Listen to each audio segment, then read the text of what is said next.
Are you depressed because your brain is messed up and you have a cognitive bias and you're not looking at the world in the right way? Or are you depressed because your life genuinely sucks? A growing number of Americans say they suffer with depression. What's been the most surprising thing for you in terms of problems that you see for successful people or people that make a lot of money? So what happens with a lot of entrepreneurs is that they assume that happiness is coming later, and then it doesn't. It's lonely at the top. Then they seek me out because I can help them with that. A lot of people wonder whether money buys happiness. Spirituality starts with satisfying everything else. I'm a huge fan of becoming materially successful as the first stepping stone to becoming spiritually successful. What do you think we're going to look back at today as being really destructive?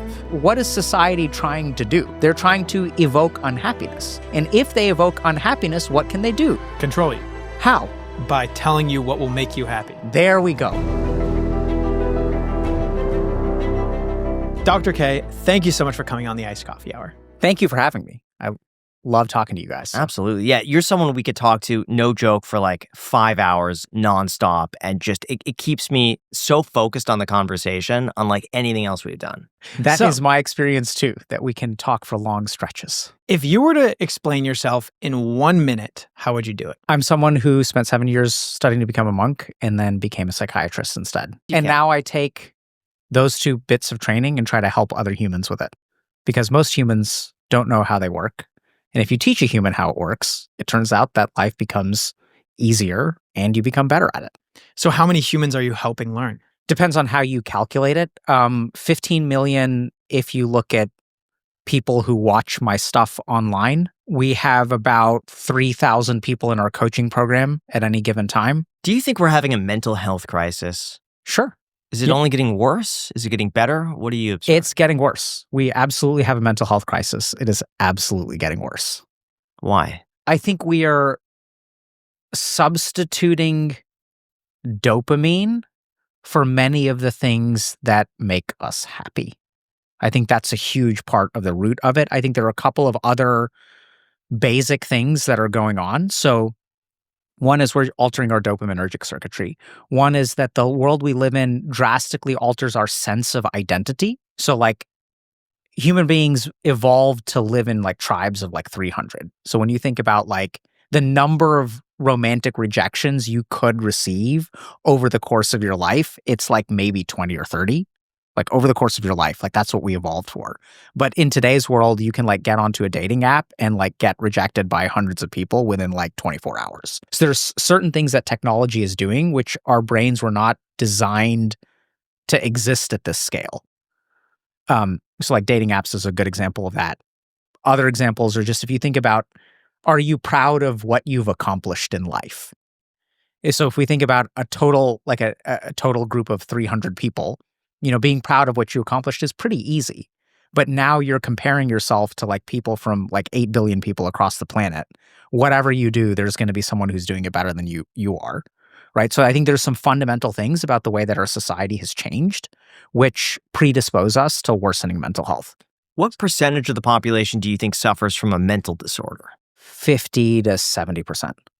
So you're saying our biology has not caught up with our environment, and so we can't really tolerate it, and then there come a lot of issues, mental disorders that come with that. Yes. So I think what's going on is like, so if you think about like cigarette smoking and lung cancer, right? So if everyone starts smoking, a lot of people are going to get lung cancer. Right now, what we have is something like technology that is pervasive, affects everyone, and it comes with certain mental health consequences. The good news is that if you understand what tech is doing to our brains, you can reverse those effects. And we're seeing this happen organically too with like the rise of mindfulness, for example. But it's weird because I think a lot of people, myself included, think that if you have depression, if you have anxiety, BPD, or bipolar, any of these ailments, that's something that's kind of in your genes and you have it for your entire life and you're constantly fighting it. But it doesn't really make sense that if it's our environment, then wouldn't it be onset then? And so if it's onset, so we become depressed or we become anxious as we get older, then wouldn't you then be able to solve it? Okay, so let's talk about genes and environment and whether depression, anxiety, et cetera, can be solved. So I believe that the majority of mental illnesses can be put into sustained remission. So that's not cure because we don't say that. But in my life and in my patients, I think I've had patients who are in like sustained remission for a decade, haven't had an episode of depression, are within the regular range of like normal anxiety, so they don't have like pathologic anxiety, who have diagnoses and came in with a diagnosis. So I think for the most part, mental illness can be cured. Even things like personality disorders. So if you look at borderline personality disorder or BPD, 96 to 99% of people with BPD will not test positive for it 16 years later. So 50% of people with BPD no longer fit the criteria in 2 years. What happens? How does it just go away? Is it just the brain gets more developed? No. So let's talk about genetics and environment, okay? So what we have to understand is your genetics are a predisposition. They're a vulnerability. And then your genetics intersect with your environment to create an illness. So just to give you a simple example, we can test your genes for allergies, right? But if you live in a country where that allergen doesn't exist, you don't have allergies, even though you have the genetic predisposition. Does that make sense? Yes. So what we know about mental illness, and this is what's really confusing for people, is you absolutely have a genetic predisposition, but then it requires a certain environment to bring that out. So a really good example of this is if we look at something like, bipolar disorder. So one of the most common causes of first episode mania, when someone has their first manic episode, is pregnancy or childbirth. So that person had the bipolar genes all along. They were born with them. But the stress of pregnancy or childbirth triggers a manic episode. The part of our brain that governs sleep is different with people with bipolar disorder. So what happens is you need the right kind of stressor or right kind of stress to trigger the bipolar disorder to become active. And pregnancy is like at the top of the list. Childbirth is at the top of the list. Which conversely, if I have patients with bipolar disorder, so I once worked with someone who is a very successful PhD, just awesome researcher, and his main thing was sleep. So we know that one of the risk factors for triggering mania is like impaired sleep. So as long as he was sleeping really well, we came up with a regimen where basically he's only taking medication when he travels for international conferences. And as long as he regulates his sleep well and does a couple of other things, takes the medication when he's traveling and anytime he's jet lagged, basically hasn't had a depressive or manic episode in like 3 or 4 years. So you can absolutely correct for what is going on, I think, most of the time. So if arguably a majority of people will experience some sort of mental disorder throughout their life, 50 to 70%, you said. How do you know if you have one, if it's not like, painfully obvious? Or should it be painfully obvious? And how do you differentiate between just like a few off days versus like I'm having a breakdown? Yeah, so these are fantastic questions. And I think there's just so much misunderstanding around mental health, mental illness. So let's start with, how do you know if you have a problem? So generally speaking in psychiatry, the way that we differentiate between sadness and depression is impairment of function. Basically, like you can be sad, but if you're able to function, like if you're able to fulfill your daily duties, take care of your family, go to work, you like shower every day, or if that's normal for you, like, you're able to like maintain hygiene and things like that, we don't call that an illness. So we in psychiatry, we have to find some kind of defining line, right? Where do we draw the line? And what we've decided to do as a field is impairment in function. So whatever is going on with you, is it causing problems in your life? If the answer is yes, it tips us far closer to mental illness. Now, the really tragic thing is that there are a ton of people out there who have diagnoses that are impairing their function and they have no idea because it is normal for them. They always grew up this way. They don't even realize that a different level of functioning is possible. So the best example of this is like a child with ADHD. This child is viewed as troubled. This child gets poor grades. The child thinks they're stupid. They're just like that. They think that, I'm like a C student. I'm not a smart kid. I'm not good at math. So they develop a sense of normal that is based off of like some kind of mental illness, which is like untreated. The number of people who end up with diagnoses is like it's mind-boggling. Like they're like, I had no idea that this is not normal. I had no idea that this is like treatable. Like OCD is another good example of there are a lot of people out there with OCD who have like no idea. They just think that that's normal. See, that's always been my greatest fear is that maybe my 10 out of 10 happiness is your like 6 out of 10. And my subjective experience is telling me things are normal, but they actually are not. How do you know and wake up from that to actually be able to compare yourself to some sort of true metric or get a real assessment? So here's the first thing we can do. So in psychiatry, we have something called validated instruments, right? So we'll do research on things like questionnaires.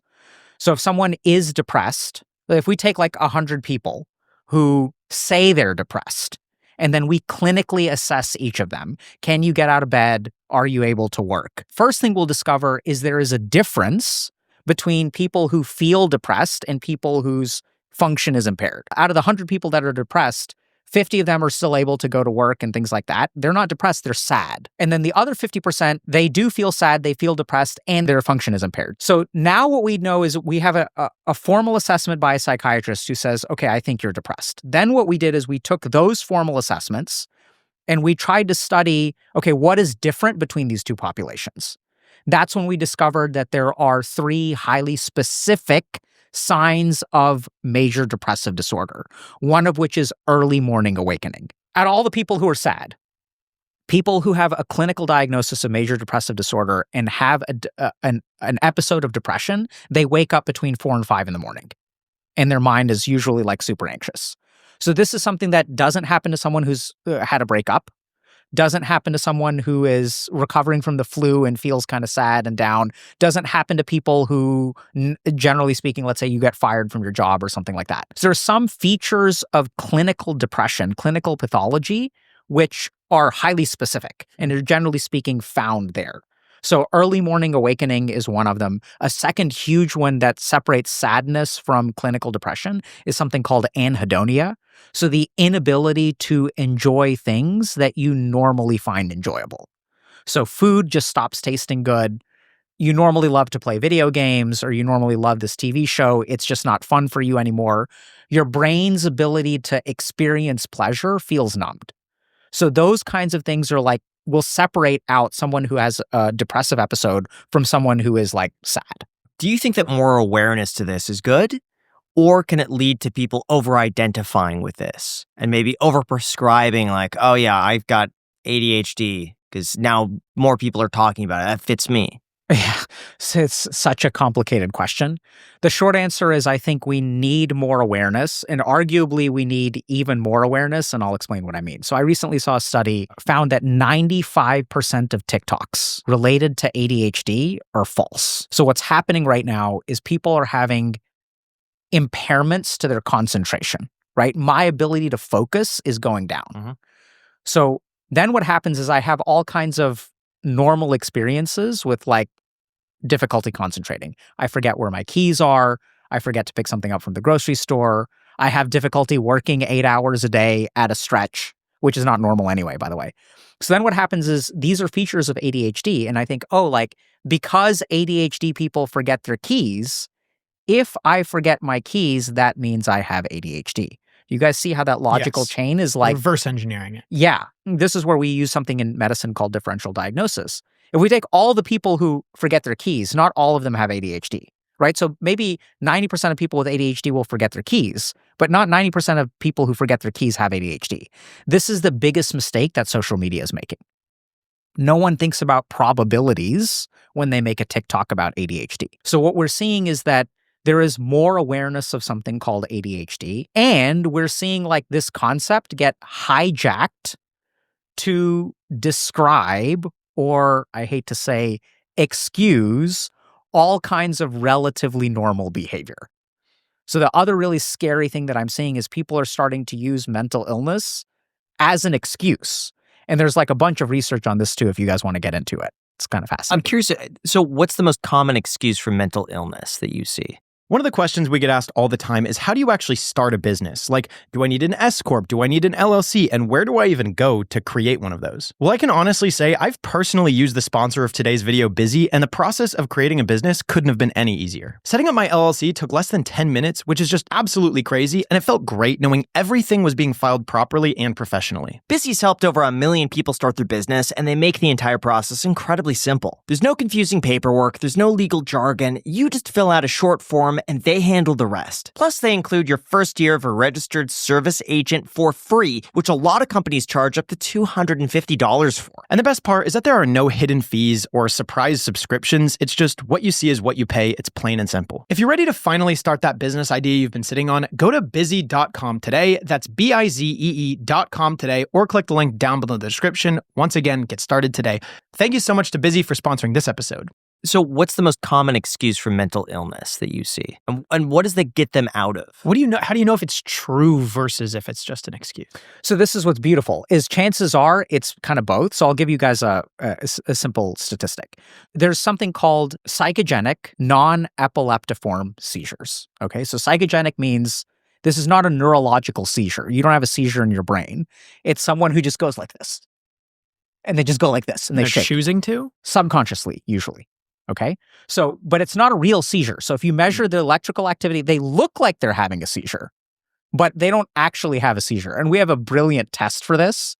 If you want to know if someone's faking a seizure, so they'll be like flopping around. You pick up their arm and you hold it above their head. If they smack themselves in the face, they're having a real seizure. If the arm falls like this, then they're not having a real seizure.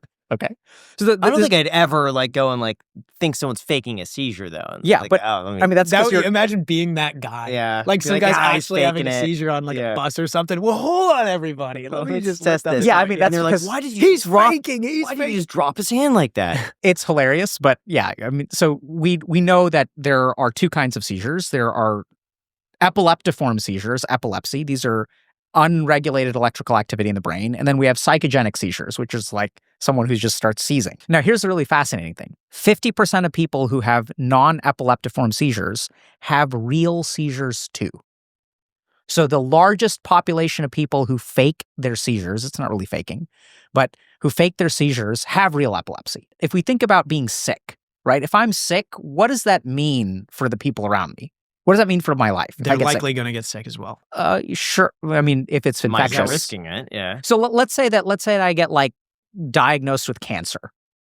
What does that mean for my life? Anything that's going negative is a product of your cancer? Could be, right? So what happens at work if I have cancer? You'll use that as a reason for not doing certain things? 100%, right? I won't use it as a reason to not do. I get excused from things. Sure. So we as human beings, like we're doing a podcast today. If I called y'all and I said, hey guys, I'm sorry y'all flew down. I'm sick. I have the flu. What would happen? Let's film anyway. It'd be a lot. Yeah, it would be a whole lot better than if you're like, I'm just not feeling like it. Right. Exactly. Right. So what happens is people who have epileptiform seizures over time, right? So you have a 6-year-old who has a seizure and they don't go to school the next day.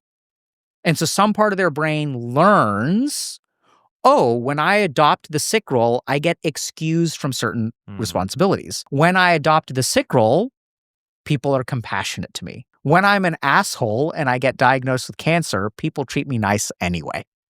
So what we tend to see, and this is happening a lot in mental illness now, is that people they're not faking it. They may have some real mood disorder, but then they also learn how to either consciously or subconsciously produce those symptoms to get excused from certain things. And then it's a real problem. And y'all may know people like this in your life, right? Who are depressed. And so sometimes the depression is real. We're not saying it's real, but also sometimes it's convenient, right? And it is something that you really struggle with as a psychiatrist. When I have someone who's depressed and they miss their appointment, how do you handle that? Is this really the depression that's keeping you from the appointment? Or is it, someone who's hungover and they just don't want to show up today? One of the things that you hear a lot is that people will say, oh, that person's like a textbook narcissist.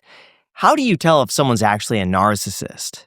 What are the signs to look out for when it comes to that? I have a different perspective on narcissism. So I think that, I don't know what a textbook narcissist is, but I think there are a lot of people who are narcissistic who don't seem narcissistic even. So I think narcissism is a really good example of something that exists in a lot of people and really is a occult, which means we don't detect it. If you want to understand, I wouldn't focus on signs, actually. I think like if you really want to understand, mental illness, you have to understand what's going on underneath the hood, because then that will point you to all the signs. Does that kind of make sense? Yes.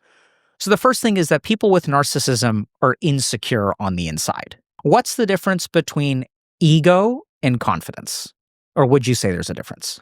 Confidence, I would say, is a repetitive behavior that leads you to feel certain about an outcome. And I would say ego doesn't have anything backing it other than just a blind belief. Okay.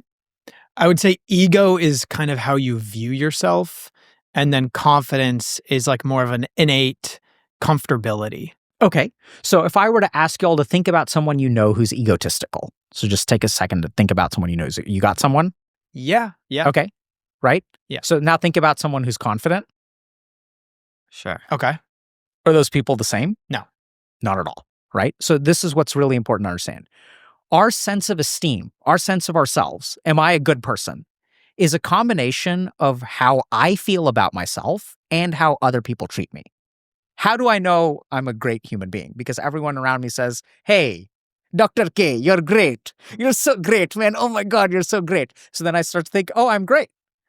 So what narcissism is there are people who lack the confidence in themselves, which means they become dependent on the esteem of others, right? So if I'm a narcissist, I can't tolerate you telling me I'm stupid. Like someone who's egotistical or narcissistic, if you criticize them, they will punish you for it. They cannot tolerate criticism. Does that kind of make sense? Yeah, but where do you draw the line in between that and insecurity? Because I know also some people who are really insecure where you say like, oh, that's bad. And no, that's not. We'll get to that in a second. Okay. So it's a great distinction, and that's where we have to be precise if you want to really answer that question. Okay. We can absolutely do. Sure. So step number one is recognizing that people who are narcissists are dependent upon the esteem of the people around them, which means that if you do anything that makes me look bad, I'm going to feel bad because I don't have a sense that I'm a good person on the inside. Therefore, I require positive assessments from outside of me all the time. That, I think, is the core of narcissism. Okay? If we take someone who's confident, you can criticize a confident person and they can handle that. I don't need you to think I'm a genius because I feel pretty good about my intelligence. Does that make sense? Yeah. So confidence kind of comes from within, and ego is all about what you project to the outside world. So narcissists in that way have a very fragile ego structure. Interesting. Now, how do you tell the difference between someone who's insecure sometimes and someone who is a narcissist? So now we have to tunnel down a little bit further, and we have to recognize that narcissism is not a personality structure, technically. Technically, it's a defense mechanism. So anytime I have an insecurity, right? So we can take a normal person. I'm insecure about let's say, my appearance in a bathing suit. If someone criticizes my intelligence, I'm fine with it. But if someone calls me ugly in a bathing suit, this is my insecurity, so my narcissistic defense mechanism rises. Right? So then I'll say, well, you're ugly in a bathing suit too, or which is much more common. So narcissists won't do things that make them look bad, right? So if I'm concerned about the way that I look in a bathing suit, I'll just never go to the beach. So narcissism is actually a defense mechanism that rises to protect you against an internal insecurity. And what we call people who have NPD, narcissistic personality disorder, are people who use that defense mechanism a lot, but more importantly, their utilization of that defense mechanism is so severe that they have difficulty like maintaining relationships in life. They get divorced, they get fired, they become CEOs, they become billionaires. All kinds of problems can arise from narcissism. Would you say that most billionaires are narcissistic? No. Do you think they have a higher likelihood of being a narcissist or no? Do you see any correlation? I think they use the narcissistic defense mechanism, and they have some of that personality structure. They have a greater amount of that personality structure. And I've worked with a couple, like in my practice. What about for sociopaths? What about? I heard that there's a higher percentage of billionaires, like people with extreme 100%. wealth that fit that criteria because they need to be so cutthroat when it comes to like people, business, money. Yes and no. So this is also where we have to be precise with our language. So when you label someone a sociopath, I think what that means in technical terms is that they have antisocial personality disorder.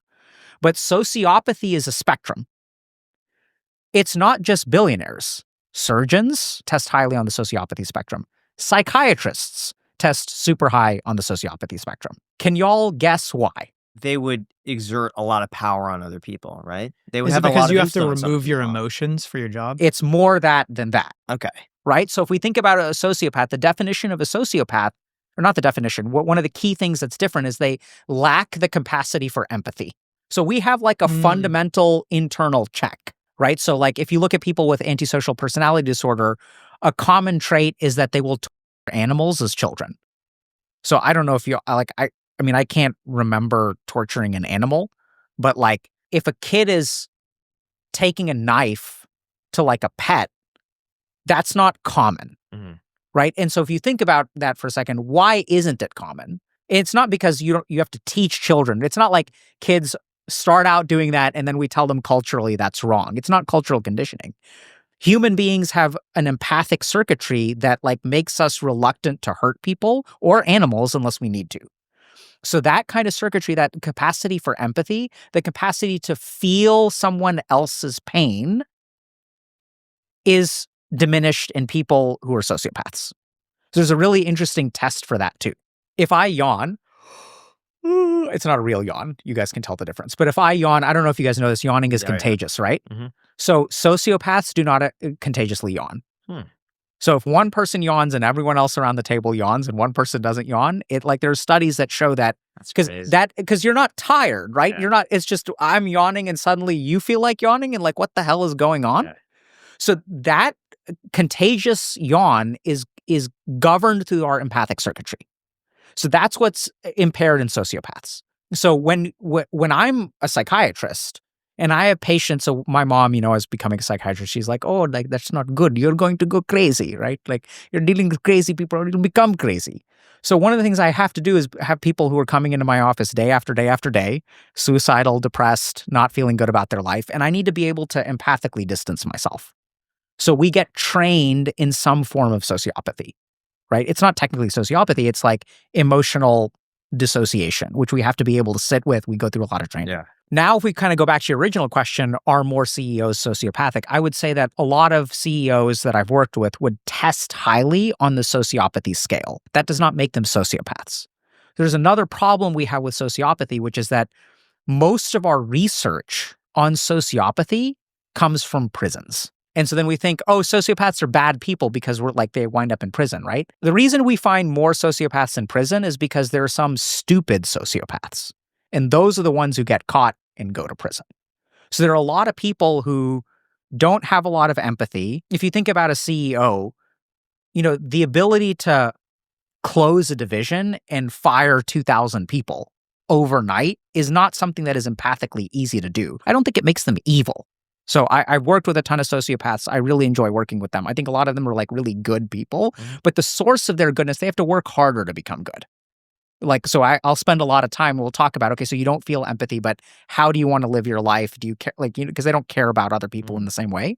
And I don't think they're bad people. I think that there's a lot of problems with sociopathy because a lot of the information that we have comes from a particular slice of the population, which is like a poor representation, if that kind of makes sense, right? It's kind of like if we looked at prisons and we saw a bunch of black people, we can't infer that all black people are criminals. That's a stupid inference.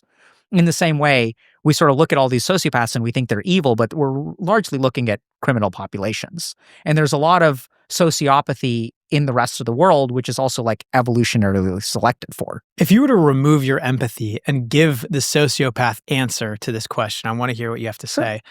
Which mental disorders should you stay away from in a relationship? If you're going around and you're dating, which ones, as soon as you see some indicators, should you just get out? I say this as from the sociopathic, not from the empathic perspective. Yes. I think none. Why would you say none? Because I think they're far more solvable than people think. Narcissism. Oh, yeah. Bipolar. Yeah. So I depression. don't, and I'm not saying that because I'm a good person. It's kind of like, how many flat tires should your boyfriend or girlfriend have before you break up with them? Right? Like, if they have a flat tire, like, you can fix it. Does that make sense? Like, it's not a reason to break up with But someone. they have to also want to fix it. Well, we'll get to that in a second. Well, so I think- you're asking, right? Yeah, but it's I feel like you can't correlate the two. It's like, how many issues do you have to have with your engine on your car before you say, you know what, I just want to go with a different car? Fine. Right. But I think the biggest reason, if we think about the premise of that question, it presumes that the state is not solvable. Right? That's why you would walk away. Mm-hmm. It's just too difficult, a lot of effort. It can be a lot of effort. Absolutely. So I mean, I say this, and I say this because, like, more based on data, right? So I'm a psychiatrist. I deal with mentally ill people every day, or people who have been diagnosed with mental illnesses, which is a conversation or maybe we can get into. But I think that this is a big problem right now, is that people will define someone's future based on a diagnosis, right? So you're saying, like, okay, if I end up with a sociopath, like, that's a deal breaker, which I totally understand that perspective. But if you're asking my opinion, like, if one of my daughters was dating a sociopath and I knew they were dating a sociopath, I would assess the sociopathy, because I think one of the best things you can ever do depends on what kind of sociopath you end up with it. If a sociopath is invested in your relationship, you have probably one of the most powerful allies you can have on the planet. I want you to think about if you were married to someone who's invested in your relationship and they don't care about killing people, like, that can be really good for you. They don't care about hurting people. Like, they're on your team, but they're, like, very vicious when it comes to the rest of the world. And I've seen relationships like this. And it's like the lengths that, like, once you fuck with my people, like, they don't hold back. So I think that there's some presumptions there where, and I'm not suggesting that, you go and harm other people if you're a sociopath. What I mean is that I think there's a lot of assumptions about these conditions. Like, if you marry a sociopath, that means that they are going to manipulate you. You understand that connection? But that's not necessarily true. So there's some assumptions we make about these people. And sociopathy can be improved too. Not quite in the way that narcissism is. Like, I think narcissism can be cured. BPD can be cured. Sociopathy, probably not cured in terms of the fundamental. But these people can live completely fulfilling lives and can live like normal lives. This is something that a lot of people accurately self-diagnose. No, not at all. How do you avoid going on WebMD and being like, well, I feel a little anxious today, I'm having trouble focusing, and it's like, it spits out like this is what you probably have. If you want to stop self-diagnosing, there's one key variable of information which all of the internet misses.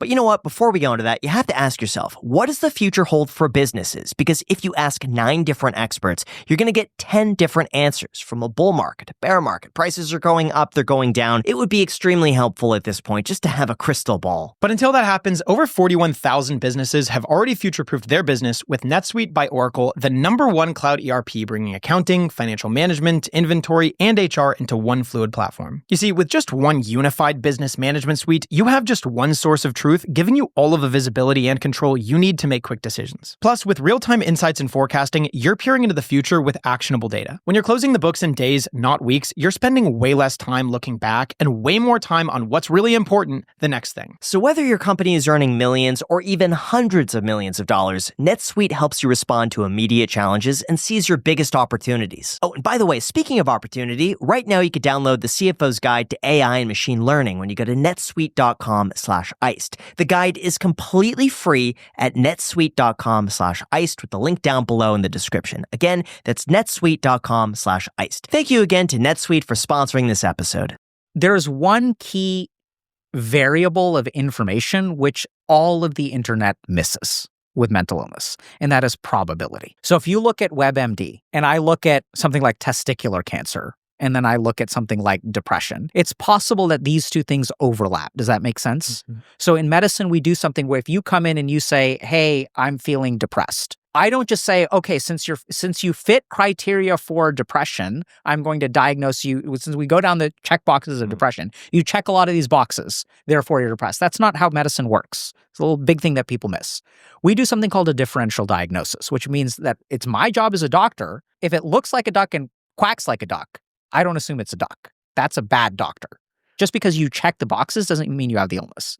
And so a good example of this is if someone is anemic, right? Their blood count is low. If a woman has heavy periods and they're feeling depressed, they have low energy, they don't feel like getting out of bed, maybe they have iron deficiency anemia. Hypothyroidism presents like depression. Allergies can present like depression. There are all kinds of things that can present like depression. This is what the internet misses. Just because I lose my keys, what is the probability that someone who loses their keys has ADHD? 5%. Whereas 95% of people just lose their keys and it's a normal variant. So why does it seem then that the default is always just medication? Like, it seems as though the medical system is just designed around like, oh, you have these symptoms, so take this pill. Instead of figuring out like, oh, well, maybe you're not getting enough exercise. Maybe you have a crap diet. Great question. So I think we have a problem in the medical system where we love pills. But there's a big issue there, which is that we blame the system, but patients are a huge part of the system. There aren't great incentives for long-lasting, significant change. That's like literally why I started Healthy Gamer, because what I saw as a psychiatrist was like, everyone's just taking pills, but there's so much more to, and this is what my clinical experience was when I worked deeply with a patient, like you can get people into sustained remission with like sociopathy, narcissism, mood disorders. I saw a lot of great success stories and I was like, why aren't people doing this? And the big thing that is missing is that, I don't prescribe a whole lot. So I'll prescribe medications, but 30% of my practice is on medications. 50 to 60% will come in on medications. Then over the course of like 1 year, we'll pull half of them off. And so we don't emphasize the things that lead to mental health. We just focus on mental illness. Does that kind of make sense? Yeah. So when I have someone who's like a narcissist, it's about understanding this fundamental, okay, you lack security in yourself. And the moment that you have security in yourself, the narcissistic behaviors have no foundation and they start to melt away. Like it's magical to see like what treatment really looks like.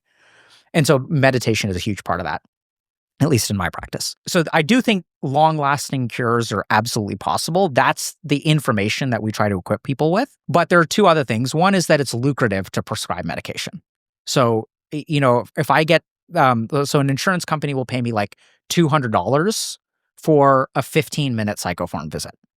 So I can see 4 patients an hour. I can bill $800 an hour. If I do psychotherapy and if I like work with my patients, I'll get paid like $250 or $300 an hour. So there's clearly a financial incentive to prescribe medications. But before we start demonizing all these greedy doctors and pill pushers, there are a couple of other things we need to keep in mind. One is that if I tell my patients, hey, you need to exercise, you need to stop eating processed food, there are studies that show that you can do stool transplants on people and you can give poop from a non-depressed person to a depressed person and their depression gets better. Stool transplant. You can also eat certain foods like broccoli and high fiber diets that will reduce bifidobacterium and one of the other bacteria that lead to depression. So you can do all these things, but what do you think the likelihood is that my patients do it? Very low. So human beings don't like behavioral change. Behavioral change is hard for the patient. So what's way easier is giving them a pill. So I think part of the reason that medications have grown so much is because there's a financial incentive, sure. It's also really interesting if you look at the financial incentives because schizophrenia is 1% of the population. But if you look at the ratio of dollars spent on drug development is the numerator, divided by number of people who have the condition, right? So how much money are we spending to help how many people? At the top of that list is schizophrenia. So huge amounts of drug development in schizophrenia. And the reason for that is because schizophrenia is not curable, as far as we know. Generally speaking, that's what's accepted. So if you get a patient who likes a medication, you have a patient for 40 years. So if you were in charge of the healthcare system, what would you change? So first of all, our healthcare system isn't healthcare. It's sick care. You guys understand that? Right? So you don't go see your doctor unless you're sick. So one thing that's really interesting is if you look at ancient China, the way that or one part of ancient China. So I had a mentor whose mentor was a traditional Chinese medicine doctor who was a professor at Harvard. And he was kind of explaining to me one day that in ancient China, the way that you pay doctors is you pay a doctor a monthly fee to take care of your family. It's a subscription model, right? Subscription models before they were cool. Any month in which someone in your family gets sick, the doctor does not get paid. So I want you all to think about how that changes the incentive structure, right? So now we're focused on maintaining health. So what I've seen in kind of my practice, and also the reason that I started Healthy Gamer, there's even research on this. There are certain things called transdiagnostic entities. I'll explain what they are. So we have a bunch of these mental health conditions, right? We've got depression, we've got anxiety. we've got ADHD. Everything's getting worse. And so some really brilliant researchers sat down and tried to figure out, why is all mental illness getting worse? Like, it's weird, right? If we think about like a particular pathology, like when COVID got bad, it's not like everything got bad. There's one bad illness which is ripping through the world, right? So how can all mental illness be getting worse at the same time? Like, that just doesn't make sense. You guys following me? Yes. So what they discovered is that there are certain things called transdiagnostic criteria for mental illness. And what that means is that if you're perfectionistic, perfectionism is a risk factor for anxiety disorders. It's a risk factor for depression. It's a risk factor for like OCD. It's a risk factor for OCPD. So there are some basic traits which increase your risk for like all kinds of mental illnesses. And which mental illness you get depends a little bit on your genetics or your environment or the kind of injury you have or whatever. So what I sort of saw is that there are some things. So a good example of this is like purposelessness. One of the two variables that correlates with pornography addiction the most is meaninglessness in life. So if you look at people who are addicted to porn and you assess their sense of purpose or direction in life, you find that they have very low sense of meaning. Perfectionism is another one of these transdiagnostic criteria. So if you target these transdiagnostic criteria, then everything down the road will get better. So what I would do is start to target those, and that's actually what we built at HG. So I saw that and I realized, okay, if I can give someone a sense of purpose in life, it's going to make their depression better. It's going to make their addictions better. It's going to make like everything in their life better. So why do you think so many people are frustrated with the healthcare system today? Because it seems like for the most part, a lot of healthcare is villainized. Yeah. So I think the reason that people are frustrated with the healthcare system is because the system fails to have a lot of fundamental things that we get elsewhere in the world. So I'll give you just a simple example. So let's say you want to eat an apple. How do you go about eating an apple, Graham? Go to the grocery store, buy the apple, take it home. I'm weird. I cut my apple with a knife into little pieces so I could eat it because I don't like biting the apple. So you pay $1. Yes. And then you give me $1 and I give you an apple. Correct. Right? So now we have a system where you don't pay me, you pay Jack $1. Okay? Now Jack has this pile of money and then you say, hey, I want an apple, Jack. And Jack says, you know what? Oranges are just as good. So according to me, oranges are just as good as apples. And by the way, they only cost 50 cents. So instead of you pay him $1 and you want an apple, he comes over to me and he says, give me an orange. And I say, okay. He gives me 50 cents. He keeps 50 cents and he gives you an orange. This is one of the problems. Now, if you're unhappy with this, you can't get rid of Jack because Jack is determined by your employer.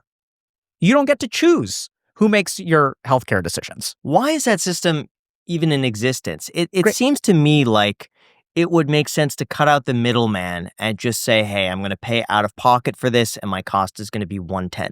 There was a great example of a TikTok that went viral. I'm sure you've seen it, about the guy who was calling for an ambulance and says, we got a bill for $1,600. And they said, well, if you don't have insurance, the bill's only going to be $300. Yeah. And he says, well, I have insurance, but I don't want to pay the $1,600. Okay, well, you have to pay that because you have insurance. But if you don't have insurance, it's $300. He says, well, why do I need insurance? I'd rather just pay the $300. Can I cancel my insurance right now and then delay the bill and then talk? And they're like, no, you can't do that. Like I was kind of saying, the reason it's messed up is because normally when you have a customer who's unsatisfied, you can shop around for prices before you buy something. You can change the store that you go to. You can't do any of that stuff in healthcare. Right? Because what is the cost of an ambulance ride? No one knows. Mm-hmm. And you don't get cost estimates before you do anything, right? Because no one knows what the cost is. And all of these layers of like obfuscation are 100% on purpose. Like they do that on purpose, right? So that no one knows. So you can't make informed decisions. You can't make your own choices. Like it's messed up. So that's why people are unhappy. The other thing to keep in mind is that, by the way, the person that Jack needs to convince is not you, right? It's your employer. Mm. So what happens is Jack goes to your boss who has an HR department with 5,000 employees. And Jack puts on a pitch and says, hey, we're going to deliver great healthcare and it's going to save you guys 20 cents on the dollar. You guys are paying $1,000 per employee for health insurance right now. If you take our plan, you're going to pay $800. That means $200 savings per employee. And then your employer is like, fantastic. Because someone at your employer is thinking to themselves like, hey, we need to make more money. We're trying to increase profit. They have an HR department that has KPIs, right? They're operating on that. So then Jack makes an agreement with your employer. You get very little say in it. You have to sign up for this insurance. The basic problem here is that there is nothing like a free market system. There's no system of feedback if something goes wrong. Why does this even exist? Great question. So this goes back to in the United States. Yeah. In Great Depression is the reason. So in the Great Depression, they had some kind of, I don't remember the 100% details, but they had some kind of thing where wages were controlled in some ways. This is when employers found a loophole, which is that if I can't pay my employees more, you know what I'm going to do? I'm going to give them benefits. I'm going to give them retirement. I'm going to give them health insurance. I'm going to give them life insurance. This is literally where our current insurance system was born, because prior to this, it wasn't like this. There was a fixture on wages, and then employers started offering benefits. Once one employer started doing it, then everyone has to compete. Now, this guy is offering health insurance. Now, I have to offer health insurance too. Once all the employers started offering health insurance, it no longer became an individual person purchasing their insurance. Normally, insurance is not something you utilize on a daily basis, right? The idea of insurance is it's a rare event, but somehow insurance has become baseline for healthcare. This is kind of how it happened. So then what happened is you have a bunch of people who have health insurance, and then there were other evolutions, like a health insurance company now has like a contract with a particular clinic where they will take your patients and then they get paid a certain amount. So then all kinds of weird negotiations start happening between providers like doctors' offices and insurance companies, and then insurance companies and employers, and then employers to a person. But the connection between the patient and the doctor has like two financial middle steps in the way. And each of those people has their own financial incentives. Your employer, if they can save $100 on your health insurance, they make $100. So they're not incentivized to provide the best insurance for you.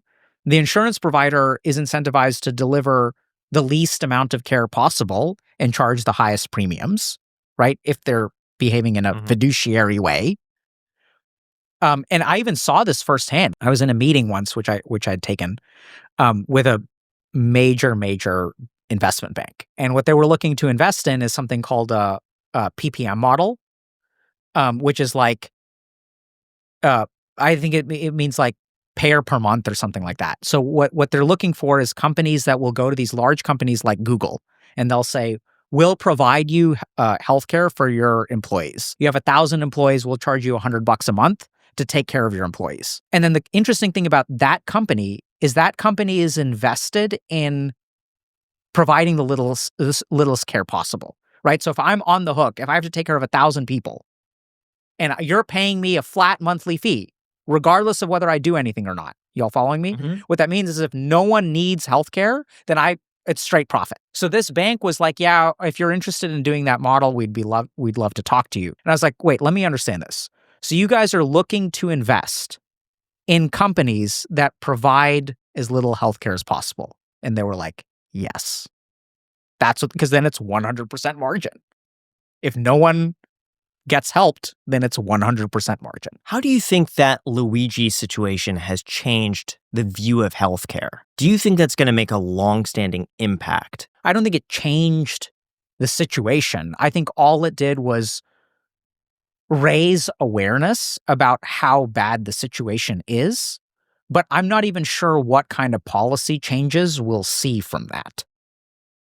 Right? Like, it's not clear to me that that's going to change anything. They're probably just not announcing where they're going to be holding their meetings anymore is realistically the big change. Sure. So there may be like kind of safety issues there. But I mean, I think the system has been messed up for a really long time. And this is, I think, where people really like to demonize like one piece of the equation, right? So I don't think pharma companies are evil. I don't even think insurance companies are evil. I think like the insurance company exists to do a certain thing, right? So if you look at it from the perspective of the insurance company, it makes perfect sense. So I think this is a situation where you've got 4 different players that are all involved. You have the patient. The patient wants to get as much care as possible, paying as little as possible. Arguably, I think insurance companies could be the best player here because they're really the only ones that are incentivized to keep patients healthy. This is what's really cool about insurance companies. A lot of them are very pro-preventive care. So if they can give you a gym membership that prevents a heart attack, they make money. So I don't think insurance companies are necessarily evil, which I know a lot of people think they are. I think some of them are quite bad. But so you've got the patient who wants one thing, the insurance company who wants another thing, the employer who wants another thing, and the doctor who wants another thing. So I think you just have four, and that's the problem is in a normal transaction, you just have two people. So achieving an equilibrium there is like way easier. How would you change that? What would you do? I mean, so I am doing something. So I don't know how to change the system because I think at this point there are so many things that are entrenched. But I think that the understanding the system, that's part of the reason why we built HG outside of the healthcare system. So we want to be beholden to the people who give us money. That's the only person. That's why we haven't taken $1 of investment. And we get offers all the time. But like, because the reason is the moment that I take someone's money, right? People say, oh, you can grow 5 times as fast if you take $5 million today. But the moment that I do that, now my loyalty is divided. Now someone's in it for the money, which means that their influence on our company is also going to be like money-based, right? They don't care necessarily about the people that we're serving. So what I really like about our model is we operate outside of the healthcare model because we don't provide healthcare. And a big part of that is also like when you say, what would I change? I don't know how to change that entrenched system. But what I think we can do to improve people's health, which is absolutely what I'm focused on, is by teaching them all of the things that will help them like improve their mental health. So if you are narcissistic, if you have NPD, you can do a shunya meditation, which will help you with that. If you're someone who's struggling with burnout, that's not even a diagnosis. The average therapist gets 0 hours of training in burnout, even though 83% of software developers in the UK are burnt out. The interesting thing is that there's a lot of progress that can be made if you just help people the way that they need to be helped. I don't know how else to put it, right? So that's why we build the things that we build. All these questions that y'all are asking me about, how do you know if you're depressed or not? Literally, like I made a guide to depression where the second or the third video after the intro is there are 2 types of depression. There is something called pathologic depression, which is an illness, and there's something called congruent depression. Are you depressed because your brain is messed up and you have a cognitive bias and you're not looking at the world in the right way? Or are you depressed because your life genuinely sucks? And there are 2 pathways to fixing those problems. And the biggest problem that we have right now is that since I'm depressed, I go to a psychiatrist, I get prescribed a pill. That doesn't help with unhappiness. It only helps with mood disorders. So I think that there's a lot of stuff like what I would do to, I mean, that's what I do. Like, how to fix the insurance system? Like, I don't know, man. I think like there are problems with socialized medicine. You know, there's problems with single payer systems. Like there are problems with all of the existing structures. It's not clear to me that any of those are like the right answer. I think it's just way easier to like teach people how their mind works, give them a high level of expertise to understand what depression is, what trauma is, how to shape you, and equip them with the tools to like make their changes in their own life. In terms of making changes in their own life, how do people self-sabotage? What are the most common traits that you've seen with that? You know, one of the biggest sources of self-sabotage is giving into yourself. So I'll give you a simple example. So I had a patient who had a very traumatic engagement. So they were engaged to someone, person they discovered, thankfully, before they got married, the person was cheating, living a double life. So they were engaged to someone who faked a career. So this person would leave their house every morning, travel to their parents' place, spend the day scrolling their phone at their parents' place, and then would come home.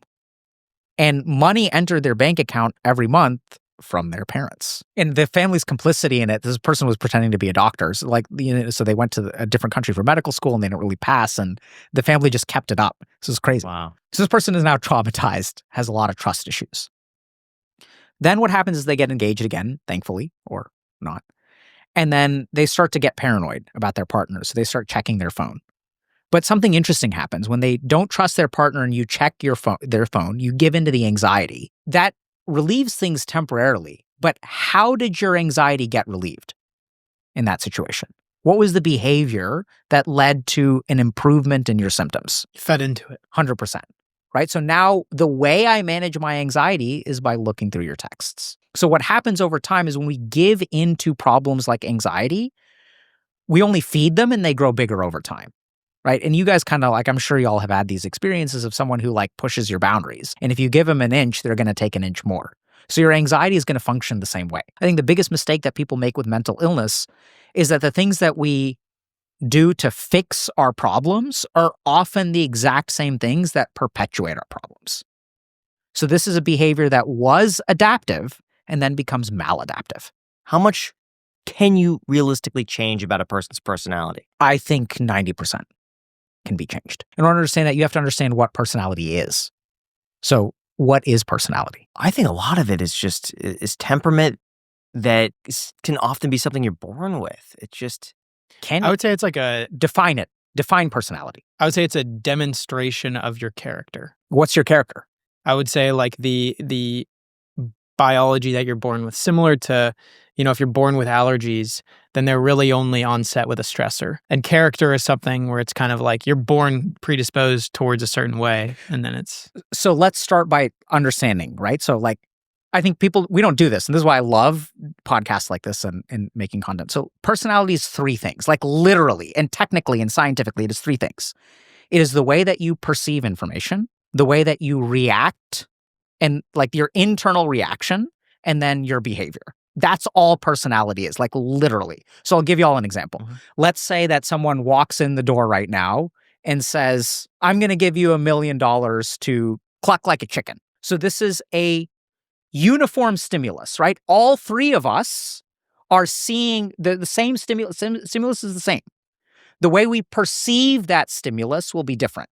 I will think to myself, oh my God, I've been praying to God for so long that he give me $1 million and this is the opportunity. This is everything that I've been praying for. Thank God. You will look at this and think, who the hell is this? And you will look at this and think, what's the scam? What's the catch? Do you all see how one thing exists? It's the same thing, but the three of us perceive it in different ways. Does that make sense? Yeah. So narcissistic personality. Oh, hey, are you feeling okay? You don't look the best. How dare you comment on my appearance? The intervention is the same. When a non-narcissist, when someone says, hey, are you doing okay? A non-narcissist is like, wow, this person cares about me. A narcissist is like, what's wrong? What's wrong with my face? Why are you saying that? What you guys see what I mean? Yeah. Mm-hmm. So literally the way you perceive information is the first part of personality. Then once you have a perception, there's an internal change. So how do you react to it? This person is trying to scam me. Do I want to give in to the scam? Do I want to report it to the police? Do I feel good about it? Do I not feel good about it? That's the second stage. And then the third stage is how we react. So at some point, a human being will, based on their perception and based on their internal reactions, will take an action. So I'll say, yes, give me the $1 million. You'll say, why didn't I think of this first? And you'll say, screw you, right? So does that kind of make sense? So if we look at someone and we say, okay, oh, look at this person's personality, is they have such stalwart character.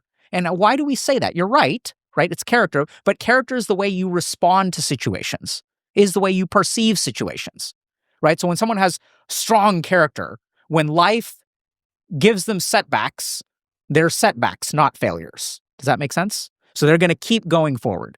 So personality is literally these three things. Y'all with me? Mm-hmm. So then the question is, can we change those things? And the answer is 100% yes. So we have techniques of removing cognitive bias, right? So you can train your mind to see things as they are. So this is a really interesting aside. If you look at researchers who win the Nobel Prize in medicine, there is one trait that they have in common, which is that they see the world as it is. That's the most important thing to win a Nobel Prize.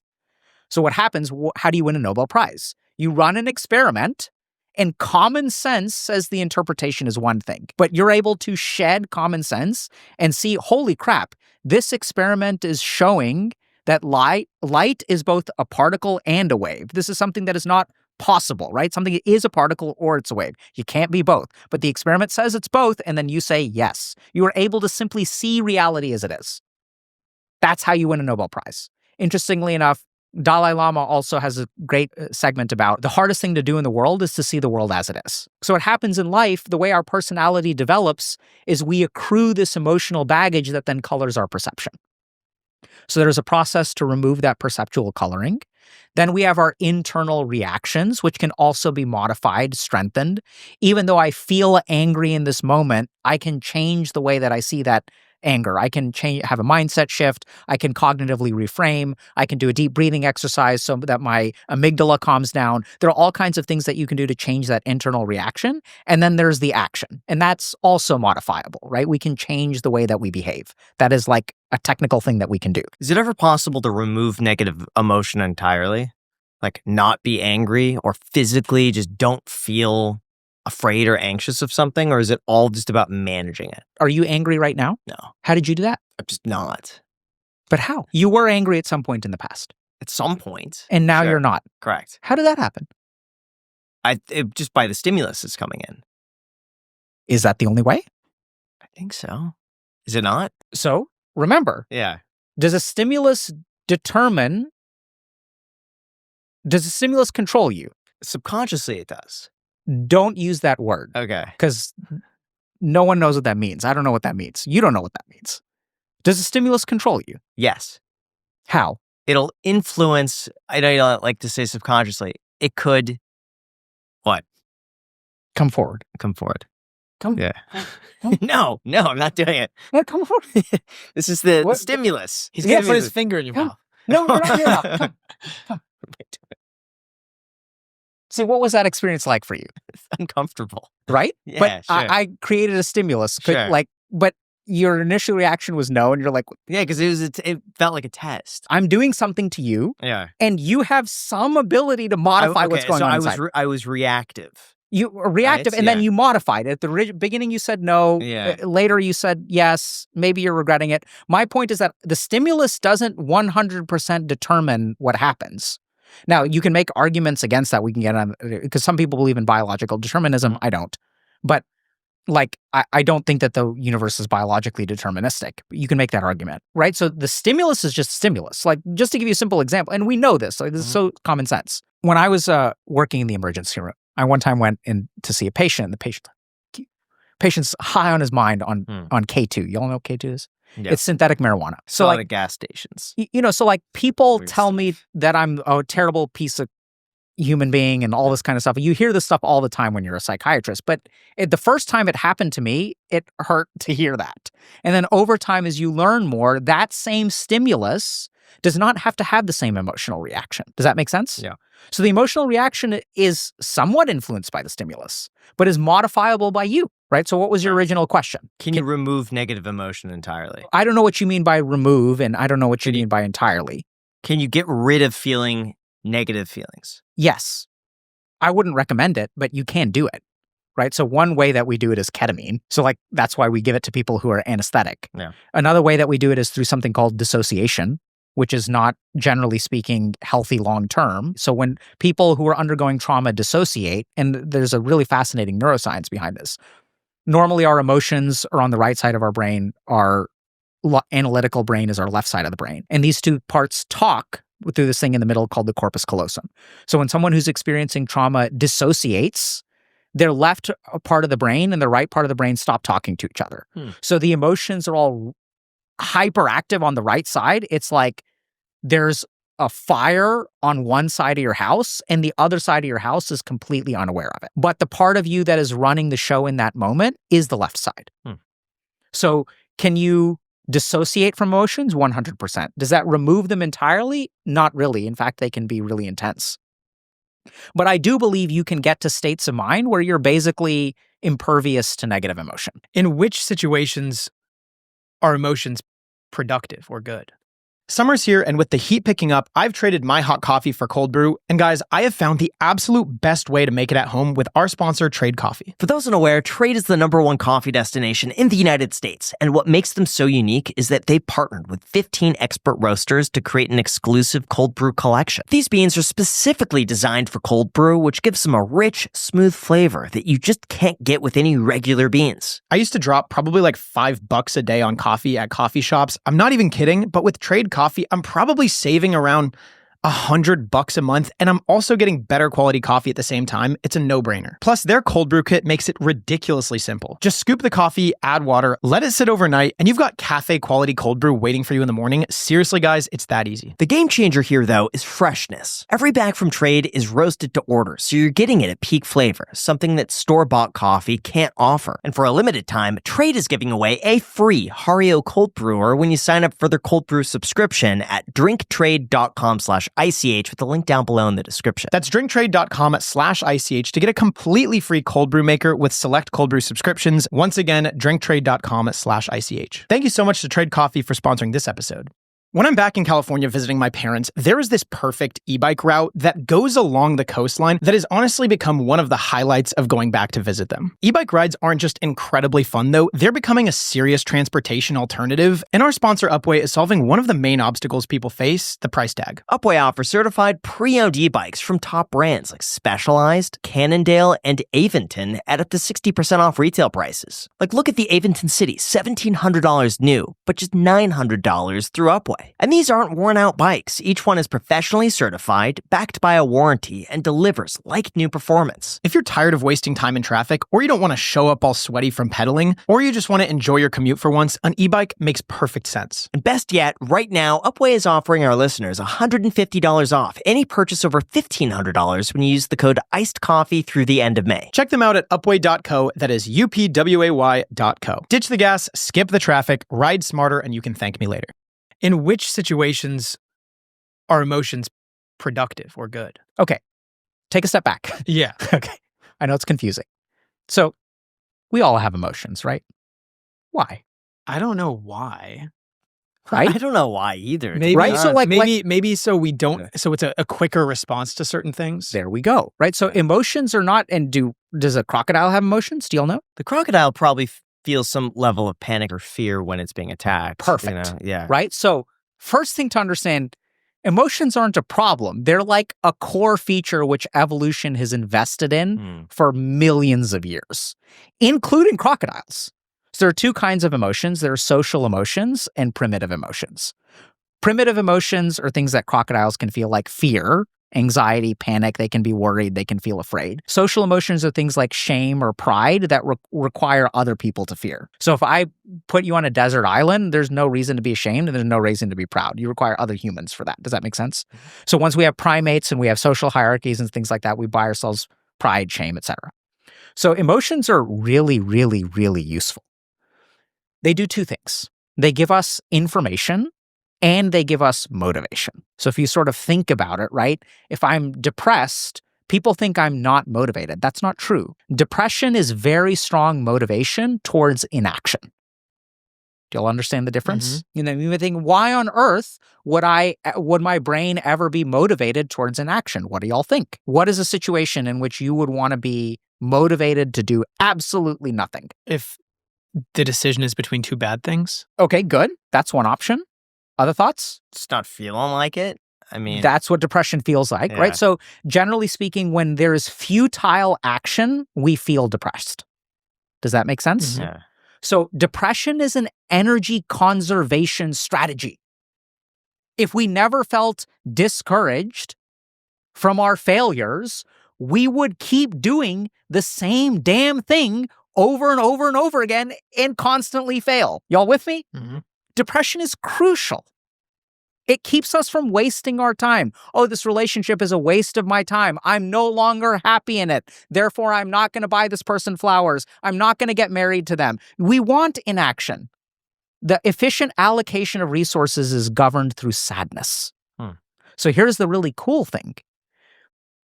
Since hopelessness or futile action induces depression in inaction, a really cool motivational technique that you can do is reevaluate your calculation for hopelessness. Does that make sense?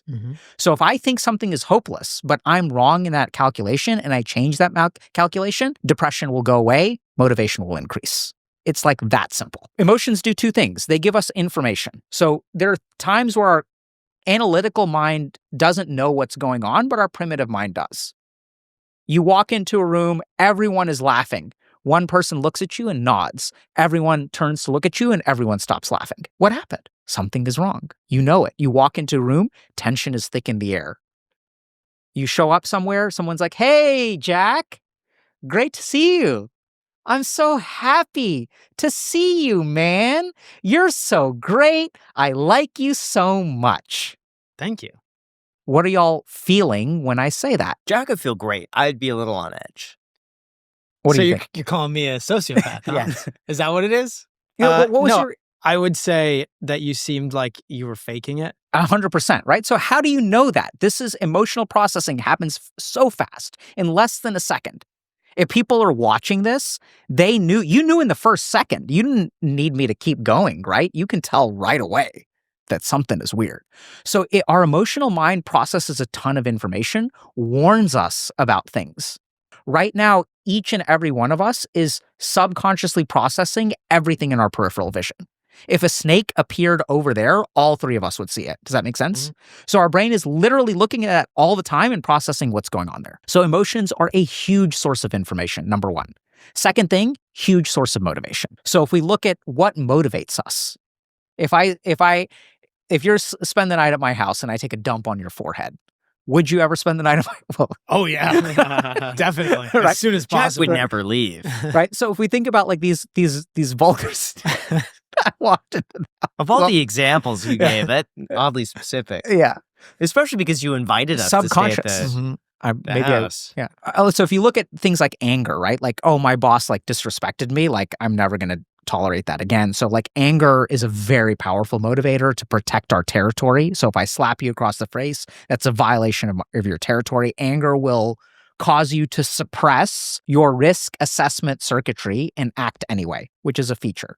Another really interesting thing, there's another emotion that is wired to shut off our risk assessment. Can y'all guess what it is? To shut off our risk assessment? Yeah. There are two emotions that we experience Love. with.